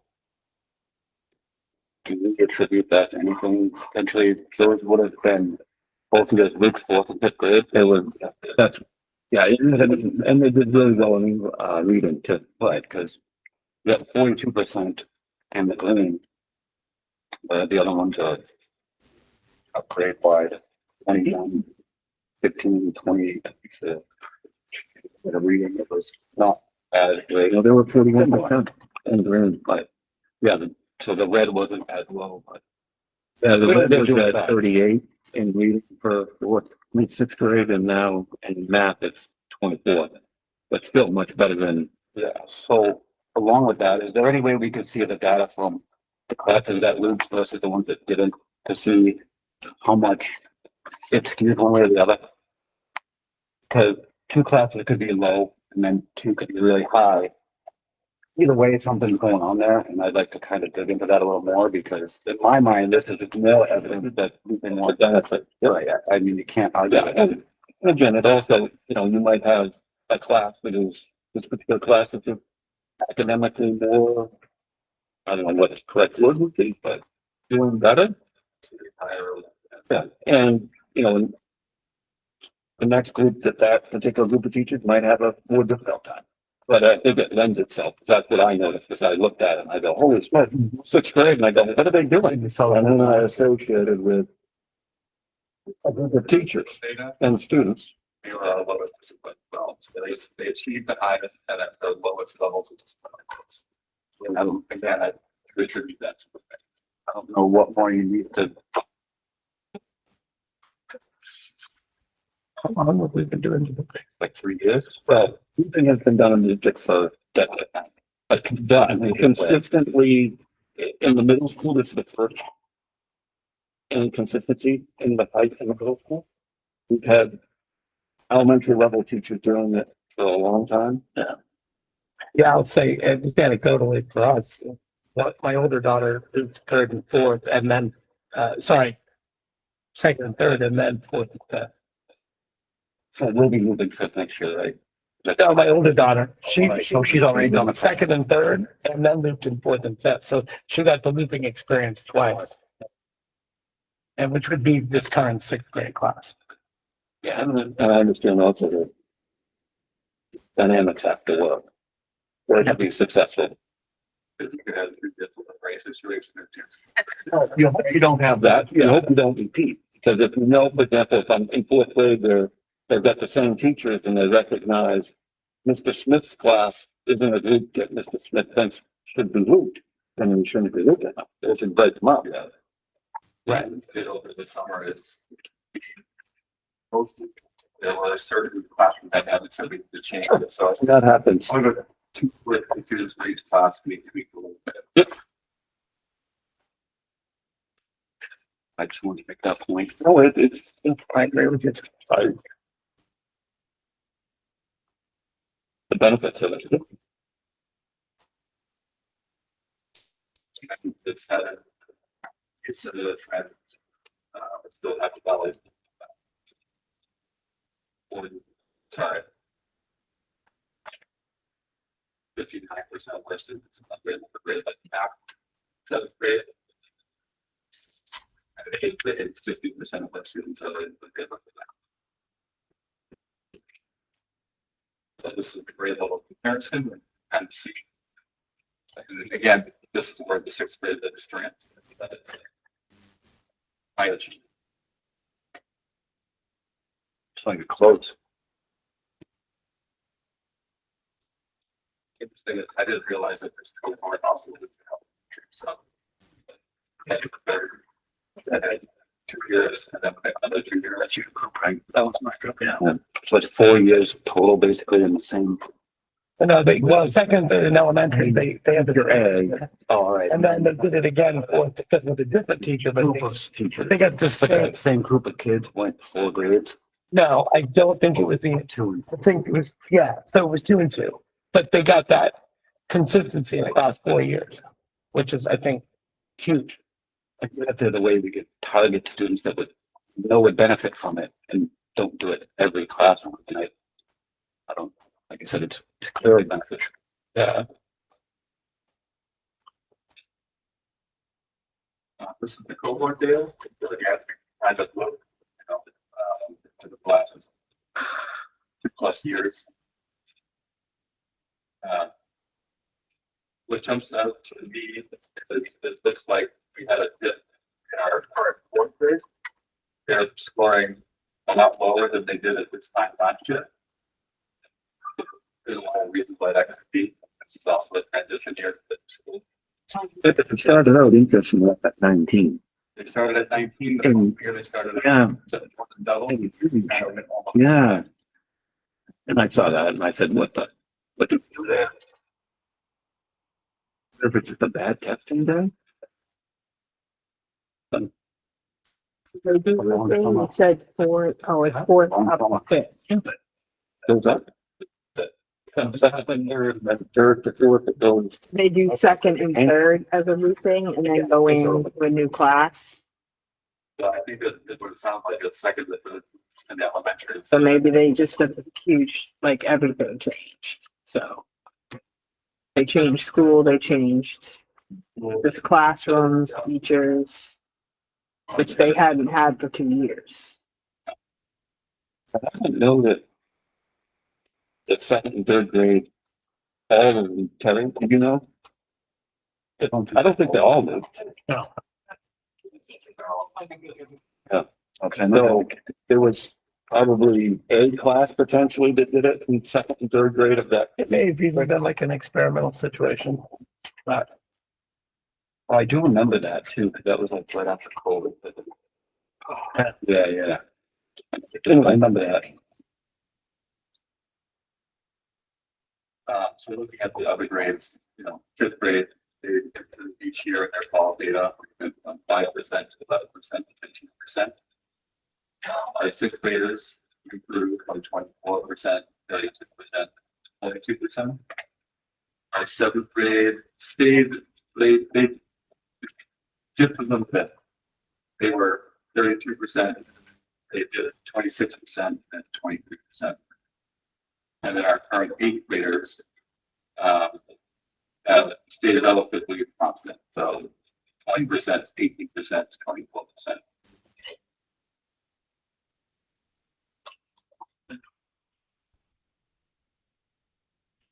Last slide. Questions, comments for Tom?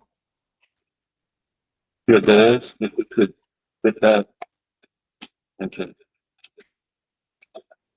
And if it's possible, I would like to see if we could compare the. On it right now. All right. I know the Only you sat. some information that you can't, You can take the SAS data because they moved, that's it, spring. whatever, Yes, the just to give me an idea of if it's. and they did a grade specific. So each grade gave a data point. I think that most of them rely on SAS data. The last year, our high grade data. So we want to reach our target goal of the global goals. Just kind of a conversation about what's more valuable data to look at, like what states looking at and what we're looking at individually. So I think a lot of teachers did that. And our unified artists actually did social emotional goals this year because they we tend to see more discipline issues in the unified arts than we do like in the classroom. So they're Why would you do SAS? Because that's something that we do once a year. And I read we're paying for it so that we can do it 3 times. Why wouldn't we be using that, Want that cohort data from that. You want the cohort data to show the grouping. We don't have the I-rated data to. the I-rated? I'm talking, Tom had said, his teachers have said. Oh, I thought you were, No, he's. I can be about the, I'm sorry. His goal. I was just asking why we chose SAS, because I already wanted, we're paying for it with 3 times. And SAS, we do it once a year. And it's a different teacher that is gonna see the results. yeah, I mean, That's what we get the state. SAS is the state, yeah, and we're doing already 3 times, and yet we're not using that data. Doesn't make sense to me. and that's what we did last year, and I kind of liked it because it's so individual for each student, and they kind of Yeah. you can see that they're growing multiple years and whatnot. And you get to see it in the year that you got it, because SAS data is, the previous teacher You know, that doesn't help that much. I just, I would think we'd like to know halfway through the year, what are you doing? Oh, there we are. Anything else for Tom? That's fine. Pete?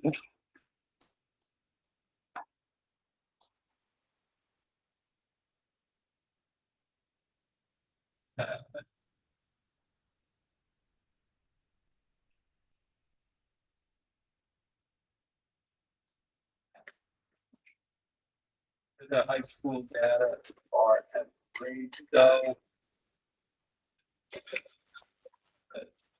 I think that will get it, but the school, the elementary school is fine.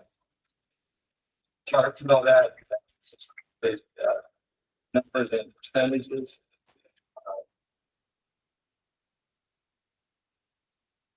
So we're looking at B, C's and F's this year. So I got it at a 4 good set of that. Look down 5 grade, 5 departments, and B's, B, C, G, and F's. It's not done by the class. Just different ones. That are against that by department. So, that's the best way to do it. I think looking at some similar type of information as far as looking comparatively, if we would say like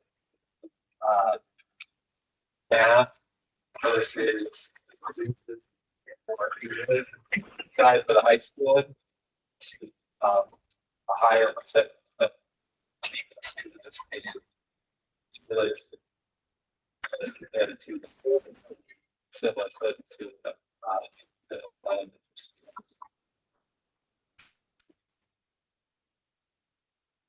science, a little bit more of the combination of the math, together. Some sciences, the challenge as the math classes.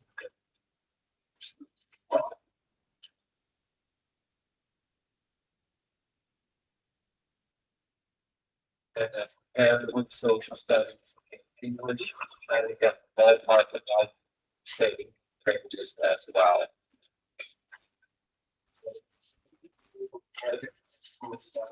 All the way to grade, so kind of caught me here on this particular one, looking at the total number on A's per grade, E's per grade, and whatnot. Is that freshman class, they see 192 F's right here, which was almost double every other grade. So I thought that was really odd. But then when you look at the number of A's, by percentage wise of A's, they're not that far off from the number of A's that other grades were getting. Obviously, it is a little bit lower, but like I just thought that was odd. So for the freshman class, like they're really getting it, or they're really not getting it. Right, but that's very interesting. But that piece of information. I think that stood out for stuff. One of the biggest things be, especially at the high school, would be the competencies, is that they might be just missing that one competency, or they might have had a bad test. Oh, of course. But, got a 0 on the test there because they're not used to 0 to hundreds, a lot of them. A rolling grade book too, right? It is. So it's, You go up afterwards. right, so that could be, I mean, you might get an F right now because you failed a competency. You might pass that competency and have an A. afterwards. Without question, you feel that one summer, you'll plus A work all the way, have work that day, get that competency, it's got that F. It happens to be right at work hard time. And now that does drop you to that F on that one. To make that up, get the rolling grade book, now that today be passing again, and all that would go up. So that is one of the areas with the competencies tied to the rolling grade book.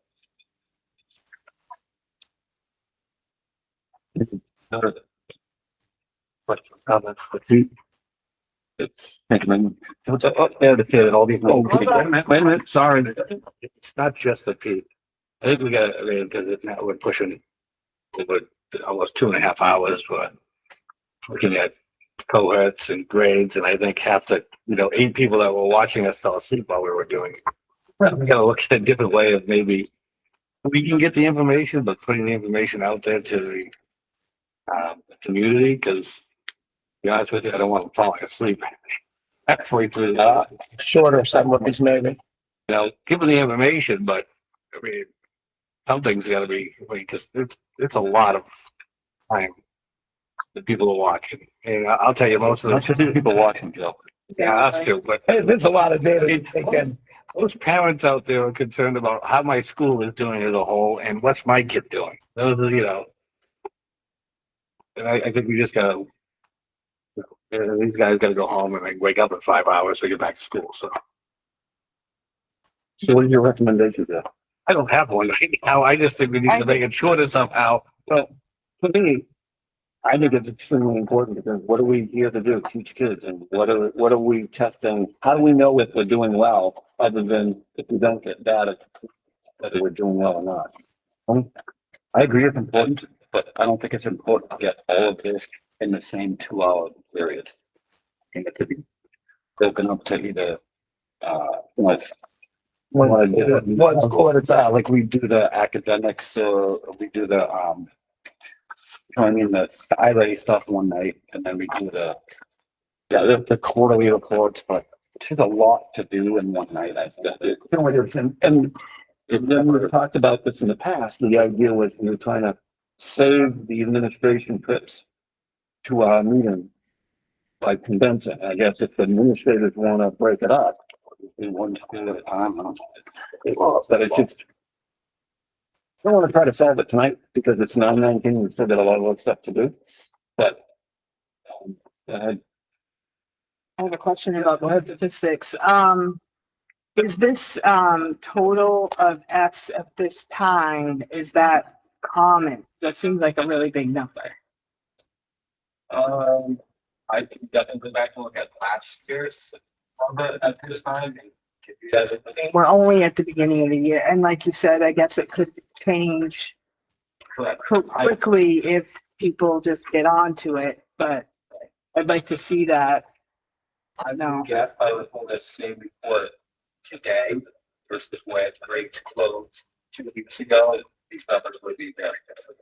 And the other thing is, didn't we have a program that was in place to help students that were getting failing grades? And are we implementing that program? That was, that program is, what we have on the RAM time. So if you're struggling, if they'll do this fail, like assessment, they get scheduled with their RAM teacher throughout the week to get tested up to that still, like, that still happens. And then the other part of that is the, specifically designed for the co-curricular programs. Oh, yeah, that's it, that one. Okay, so yes, the event of DESI kind of a separate thing from this.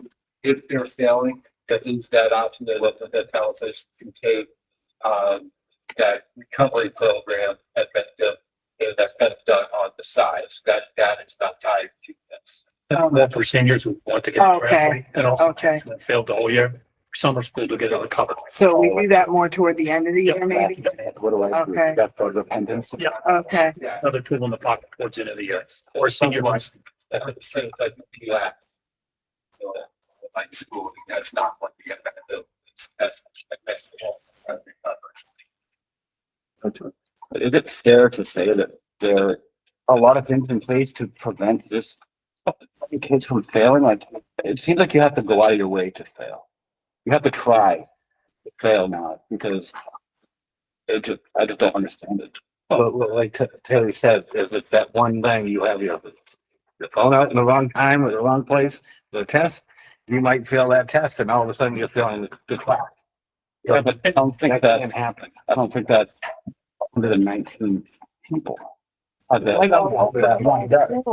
other things we changed too, 263. 70 now, 69 is failing. 70 now passing. It's a change. Yes, no, these students were surprised by that. Realized the bar had been raised. My whole school could it. It's just another data point. That's all I'm saying. The other thing similar to the Tom saw that these things, the more behaviors.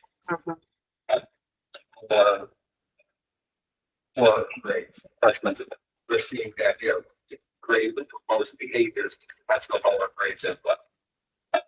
Direct correlation.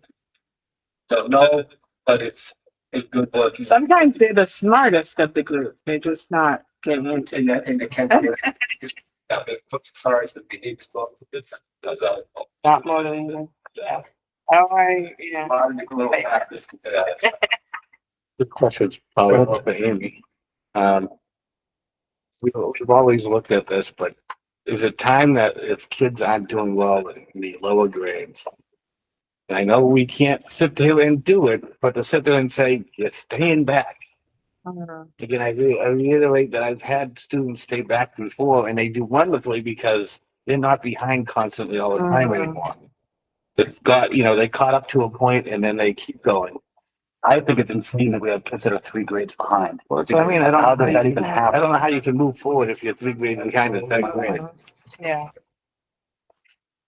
Say what percentage of those probably will be special ed, and that's why they're special ed. So we have to differentiate, try to get, but I'm just being honest, if you take a standardized test like that, it most likely won't be able to be at grade level because you can't use accommodations. Like if you're taking a math test for math students, and they're taking a test, most likely they can use their calculator and other tools, or they can actually have the test read to them.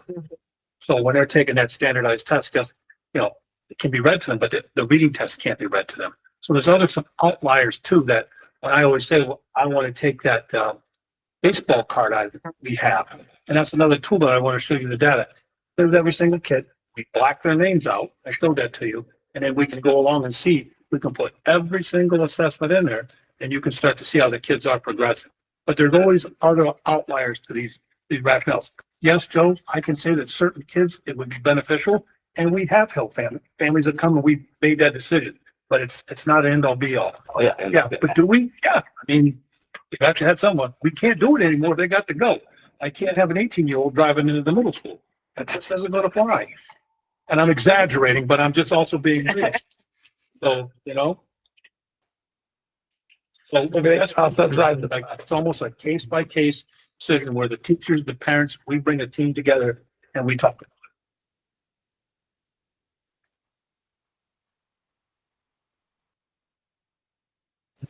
On to the principals. Thank you very much. It's a block. I'll see you in my office tomorrow. Yeah. You got coffee. I'll be here. We got chat. I know. All right. Next up, new revised policy, first reading. Policy EBCA, crisis prevention and emergency response plans. This is a revision and it's entirety by the Central School Board Association. Question, comments on that? Next up, EBCH, chemical safety and chemical hygiene plan. Again, this is the result of, not again, but it's a result of statutory changes. And this is a new one. Any questions, comments on the policy? It's a new policy. Next up is EH, public access to school district records. And this is a response to amendments to the 91A relative to for electronic communications. Questions, comments on policy? Next up, IGE, parental objections to specific course material. This is revised to reflect the New Hampshire RSA and HB 1.3. Questions, comments on IGE? All right, next up. Revised policy second reading. There were no changes to the GBCD and asking to remove GBCD-R and JJA-R. Make a motion to accept policy GB. The second? Second by Steve. All those in favor? Aye. Motion passes unanimously, and we're asking, like I said, to remove the next two. I'll make a motion to remove policy GBCD-R and JJA-R. The second, we're gonna do both of them. All those in favor? Passes unanimously. Next up, committee reports. Committee assignments. Assignments, sorry, thank you, Joe. And this is, Joe is not gonna be around, as it says, on December 2nd, Monday, December 2nd, we're negotiating with the REA. The negotiations start at 9, however, this is to meet as a group at 8:30. And as it's scheduled, we're scheduled to end at 5. Obviously, we hope to get done sooner if we can, but there was also discussion, hey, if things are going well at 5 o'clock, we might stick around for another hour, so just to be aware of that. So, I was looking to extend the party. something like that. I'd be more than happy to do it. I was gonna jump in too, but I have a full day meeting at work. And that's. I mean, the county has done this before and it had be more difficult if there's somebody who hasn't done it. Yeah. Jump in. I'm not jumping. She's not, I can't. Although I would like to, like watch, but. All right, that's good, because like Joe said, you have the experience, so that will help. I mean, it's gonna be tough to jump in the deep end without much, but so. All right, thank you, Tony. Good. Next up, nominations and resignations, we don't have. Next up now, it's committee reports, John. I'm ready for committee reports. Terry and I met with Jim McLeod earlier this week to talk about impact fees and the plot thickens. Yeah, we're not ready to go to the planning board. Jim's recommendation is for us to bring a lot of documentation to our attorneys, and I haven't had a chance to that. But done, Diane, go ahead. But, Harry, I have to talk about it, but anyway, go ahead, Joe, you have something about this? Does the planning board do it? Impact RSA's previous study done by the guru of impact, are we technically allowed to assess impact fees for capital improvements? There's some varying opinions. I know we have one, we're gonna get another, and then like John and I will tack our next plan of action. There's As Jim said, he's by no means, he didn't word it this way, but by no means an expert on it. But the problem is I can't remember his name. Underwood, I think it was. No, that's different, but it's somebody that something along that line, doesn't put in that. And everybody in the state needs to, oh yeah, I heard the guy, and I said, boy, he probably didn't charge enough then. They charged about it. Well, at some point he retires. I don't know how old the gentleman is. Mayberry. What kind of experience do you need? Yeah, Mayberry. Mr. Mayberry, okay. And he was the guru for his impact fees, and he would consult with everybody to let them know who would do studies, and that's what we have from Jim McLeod. So they're hitting the pause button again.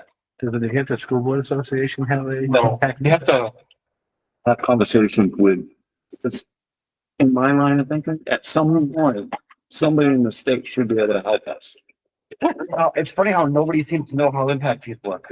It's nobody. I understand. I know of. And anyway, so without drawing more and more, but go ahead. Are there any other towns that do impact fees that we can compare? I have no idea who they all We do, but don't even know. well, we should know how to adjust it, right?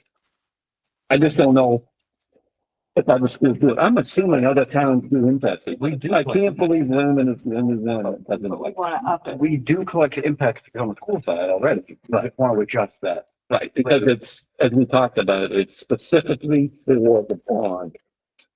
Oh, And Jim is concerned about trying to change it, for example, to capital improvement projects. Because, it's not a specific. oh, there's all kinds of, but without getting into too much detail, because we could spend a lot of time talking about it. That piece, Developer. develop it, okay. So, like I said, we've got the homework to do, and Terry started it, and then next up, I just wanted to read what had asked me at the last meeting, I think the last board meeting, to send, Tricia, the select board chair, another email. I'm gonna communicate what has happened since then. She emailed me, the next morning, Thursday, November 7th. John, good morning. I'm sorry for the confusion. The board has not been able to discuss the meeting. I requested that Ken speak to Terry and forward a message to the school board. For the past few weeks being supercharged busy, the election and budget, I did not have time to follow up. I will check in with Ken today. Thank you for your patience. Ken has communicated with Terry, basically saying, we're doing this and we're not meeting with you. That's Yeah, I actually asked him last night during the budget committee meeting. When he refused to meet with us, or said, "Oh, this is the meeting, that's the plan." That's the plan.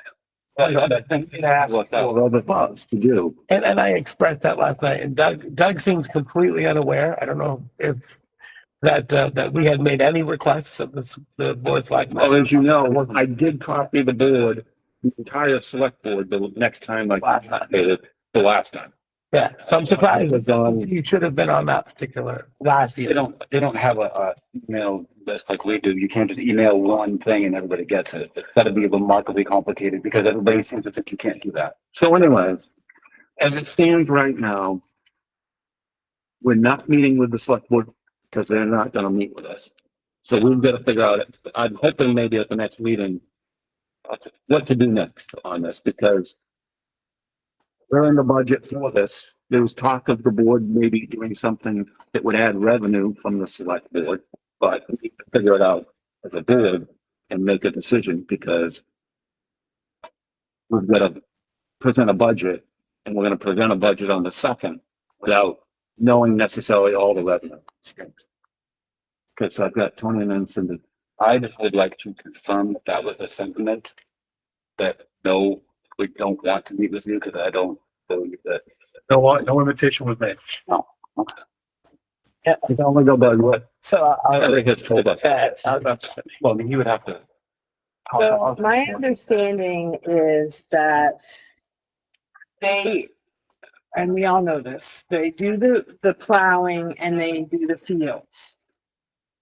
They just don't want to pay for the trash. So as I had mentioned the last time, and I know they're trying to get away from like understandings and just make sure everything's written down. Could we write it down as to how much it costs? Would, like, for us to be able to plow, you'd have to buy all the equipment. I don't know how that, obviously they have to plow because our kids go here. I don't know how that all works, but they seem to feel that they're going to continue all that stuff. And they think that it's, you know, that's fair, just not the trash. So this is what I asked him last night. It's not written down. Right, and I said, because I know it's the same conversation, right? And I said to him, well, you know, there's a lot of these things, and we would like to just write them down. So we need to have a meeting with you guys to do that. And that's when Doug told me he was unaware of any request to meet to talk about anything, which is what surprised me because I knew you had said you were going to include them all individually. So I agree with you. I think there's two things we have to figure out. It seems to me, at least for this year, I don't think they're going to budge in time for us to not put it in our budget. But I also think we have to push because it's not the only item that's unwritten. And to your point about and we talked about it last night, it goes, oh, well, we're still going to plow. We still have the field to take care of. And I get it, but that's another verbal deal. Right. And I don't want another, if you're going to change one thing, what's to say next year, you're not going to say, oh yeah, by the way, we're not plowing anymore. Right. We have 2 years to get off On field. my quest to eliminate all handshake in this town, I've been getting killed for it but I'm going to do it. This is one of them. Oddly enough, For tomorrow that we're gonna work on. I'm going to eliminate all of them. he said two things at the same time. First, he goes, there's too many handshake deals and too many things unwritten, but he didn't want to commit to writing it down. You can't play both sides of that. I know he was frustrated with me for asking the question. I was frustrated because he didn't actually give me an answer. But When you can't answer for the board, so like, he could say, meet with them, it's not up to him to. well, no, but meet with you. you can't say, we don't like handshake deals, but we're not going to write it down. I don't remember, I'm gonna have to watch that, because I watched that meeting, I don't remember him saying that. Yeah, it wasn't those exact Well, words. if you're paraphrasing, then with. Yeah, it was- On it, you didn't say that. The intention was, he essentially didn't answer anything about writing it down while saying, and I specifically said, we want to write it down. He gave me no response. And we went back and for about 2 minutes and then I watched it. Yeah. So, yeah. Oh, it's a rare night for me. I just hope that, because this is been talked about, some corners of Raymond here, that if it, I mean, trash, okay, we do a lot more trash than they do when it comes to plowing and stuff like that. I mean, that was, again, one of the biggest pluses when we had our committee, joint resource committee, that they were, you know, wow, that's a really good thing that we both did, you know, you get this, we get this, okay. Sounds good. I would like to have been there. It just seems, again, I don't understand the resistance to meet with us to write all this stuff down. Then, yeah, I have to confirm that there is resistance, so, yeah. There's apparent resistance, put it that way. It certainly seems like there's no willingness to meet. Well, in their opinion, they just say you pay for the trash, end of story. We continue as we are. I know that's the demand. That's how they're seeing it. Right, But we still have. There's the other things that need to be. right, but how can you say both? I get I get it. but I don't, I know. yeah, I don't think that's okay. Right. So like I said, I'll put it on the agenda for the next meeting, which is December 3rd, which is after the Zana budget, but again, just so that we can have a conversation about it. And do one thing, do something about it, that is likely. All right, anybody else for committee reports? We had a CIP meeting 2 weeks ago. I don't know, it's pretty close to, it was last week. Yeah. I've been in this room too much. Yeah, it was 8 days ago, let's put it that way. Only 8 days. 8 days ago, seems like a lot longer. So the CIP committee is kind of hitting the reset button, I guess you could say. Yeah.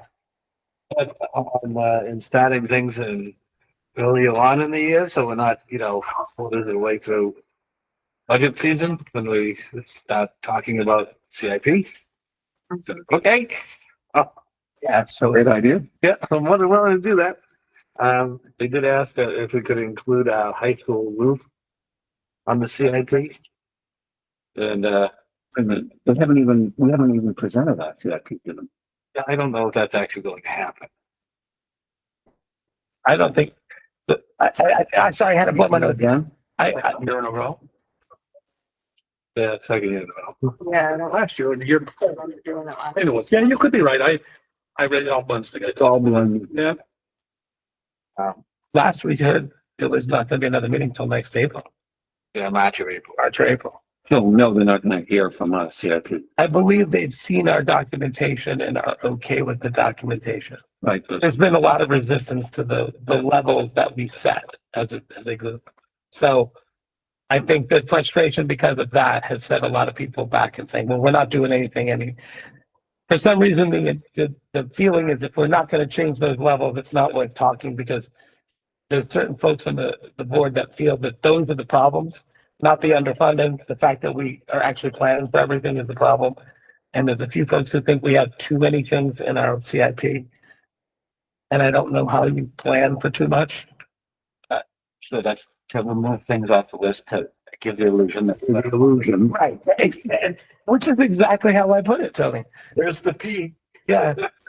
Yeah, if you take half of the list away, you're doubly funded, Yeah, but you still have half that you can't pay for. And then the rest goes in the operating budget. which is always something we want to cut by $1 million. You wouldn't even, it's all over the place. Yeah.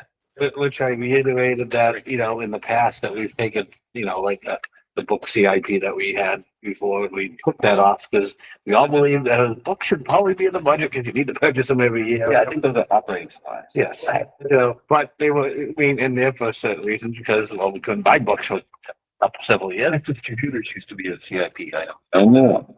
Now they're, exactly. All right. That was it. So March, April, we're supposed to meet again. I'll be ready to present that. Anybody else for committee? If not, Some of these people did steal my thunder. Pete and I were at the National Honor Society last night for the induction. Pete and I were also at the football game. Tough loss. It was a tough one. Huh? Tough loss. We had a facilitator in today from Suffolk University working on responsive classroom. She met with a team of teachers and then with admin for an hour. We have hired an athletic trainer, Mike Thompson. We poached him from the Hollis Book Line. He's actually a resident of Epping, so he's looking forward to a shorter drive. His start date is December 23rd, knowing that we are on holiday break. However, there are holiday tournaments and practices going on. Just like to figure out what days you want to work, you know, here's the number of days and, you know, here's the deal because, you know, athletics happen during spring break, winter break. So I didn't want to say, no, you have to start January 1st, but Indoor track yeah, is it's all running. going on. Yeah, they're running then. I think that's all. We're finalized. We met today. We're still working on the plans for January, March PD. We do know that a large number of staff still need to get that 2-hour FERPA training, or not FERPA training, suicide training. And then we're looking at March being the vertical alignment day. And I think that's pretty much it. Oh, had some movement on the Diaz property. I think I will have more to report, but it looks like I think the property is being sold, but the issues are the boundaries. So the gentleman who wants to buy the property wants to set he wants to work with us. He's gonna get a survey. Nope, we're gonna help him with the survey because we've done a lot of the surveying. Yeah. So we're gonna help them get it out so that we don't have to move the. So we have deeds to go back to 1815. It's just, yeah. So we're gonna try to work this out. I know we talked about the 2 triangle properties. I think we're just gonna say, here's the line, move the line, everything on that side is ours. We're good to go. And we're just gonna set the boundary and they're gonna put markers out there and be done. What's that? There'll be some costs associated with that if they have Not a lot, lines, not a lot, but there will be. but it's gonna be cheaper than moving that pump house. Yeah. And rewiring all that and putting that line in the river. Make sure it's legal. Nice to know that they're willing to work with us. So they want to work with us. That's awesome. That's encouraging. I just, you know, I talked to them today and John and Joe were actually in the office. Like, give me a number. Place. What are they? Let's go. For? Huh? What's the place selling for? Can be I more. couldn't tell you. I think it's listed around 300 grand. Flood zone, things falling down. That's all I got. All right. Thank you. Any questions, comments for Terry? I will just say I was at the game on. Oh, Joe was standing there with us too. And it wasn't, they didn't look quite the same as they have in previous games. I think, they played the team, I think it was the first game they played this same team. I don't think the team that showed up that game quite looked the same to our kids as well, because they went from one side of the field down to the other side of the field. And it was just kind of, you know, they got spun around, I think, then, and it was kind of all downhill from there. They tried their best and they marched right down to hopefully have a 2-for-1 between this first half and second half to get 2 touchdowns. But they get down around the 20-yard line and just stalled, and so it was a tough loss for them. I mean, what a great season. What a great season, It but was a great season. tough way to go out. Again, first time in the finals, I believe.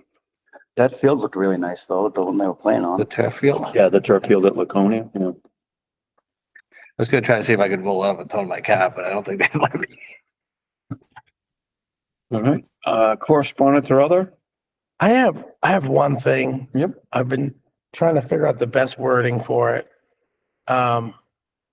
It's something that's become apparent to me in the last 75 to 100 meetings that I've been in.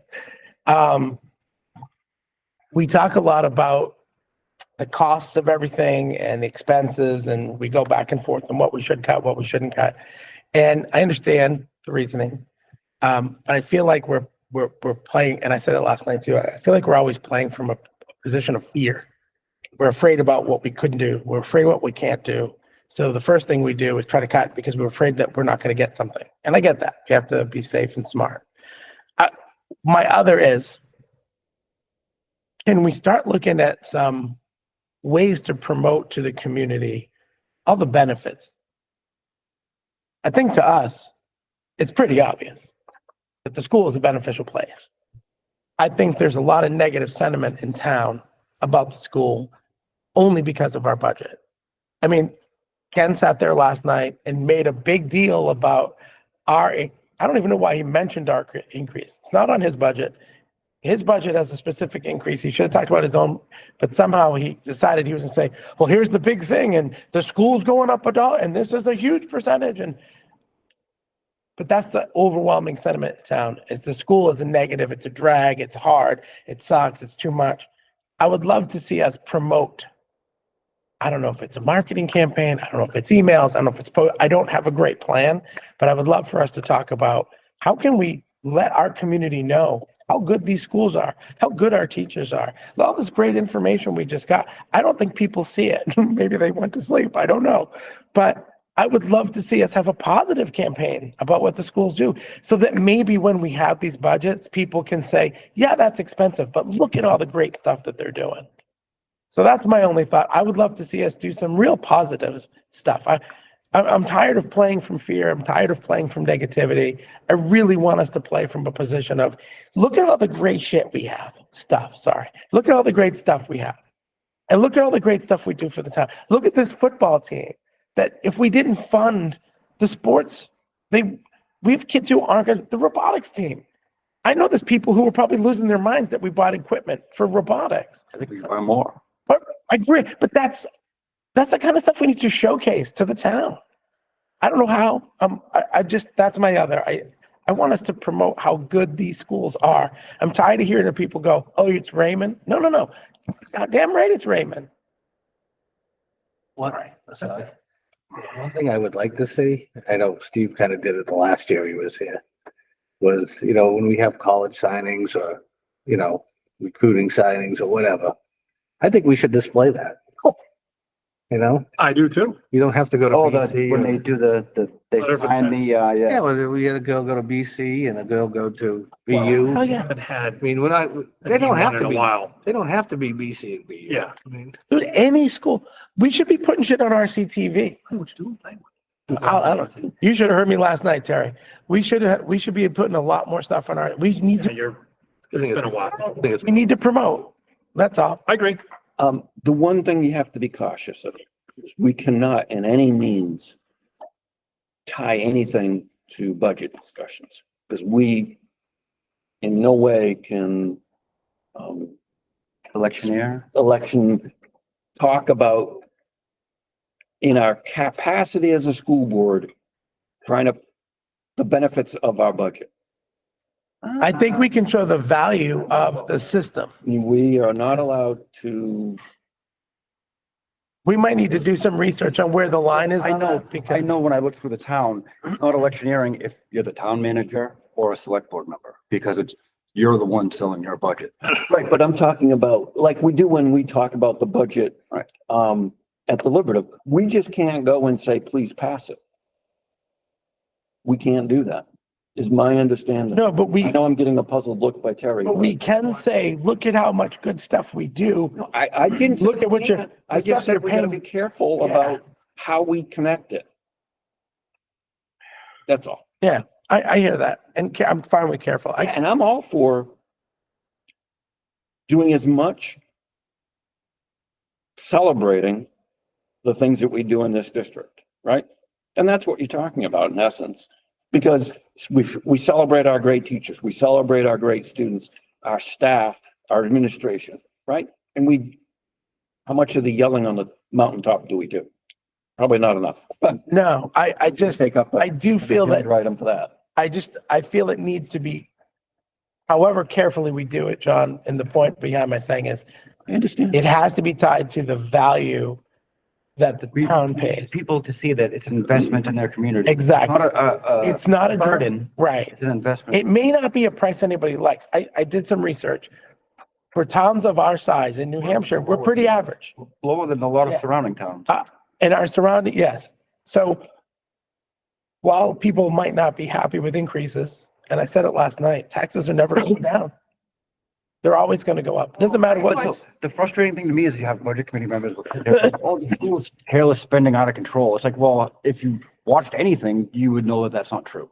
And that's the narrative, and that's what people listen to. Exactly. You got people like that going around saying that stuff when they have no idea what they're talking about. And we have a budget committee member who says the first thing he does is look at the number and decides on his own if he thinks it's Yes, reasonable right. with no context. Because he knows how much it costs to run a bus. Right. And he was, he wanted to cut $1 million last year with no context about what that $1 million might cost or impact. The same one that said, Well, we Yeah. only got a few more minutes Sorry, before we're over. Goes off on our, he says, I'm not looking through all this. It's a waste of time. And he goes down all the finance information you got. Yeah. Budget committee member. do you have the manifest? I do. Total accounts payable, $1,415,570.41. Total payroll, $1,075,723.72, for a grand total of $2,491,294.13. Signed. Yes, they're signed. Approval of minutes for November 6th. Anybody have any changes? If not, I'll entertain a motion to accept them. I'll make a motion to accept the minutes of November 6th. I was here, right? Yes. I'll get a second by Steve. All those in favor? Aye. Motion passes unanimously. I'll entertain a motion to adjourn. So moved. Second by Steve. All those in favor? Aye. Motion passes unanimously, not surprisingly. Thank you.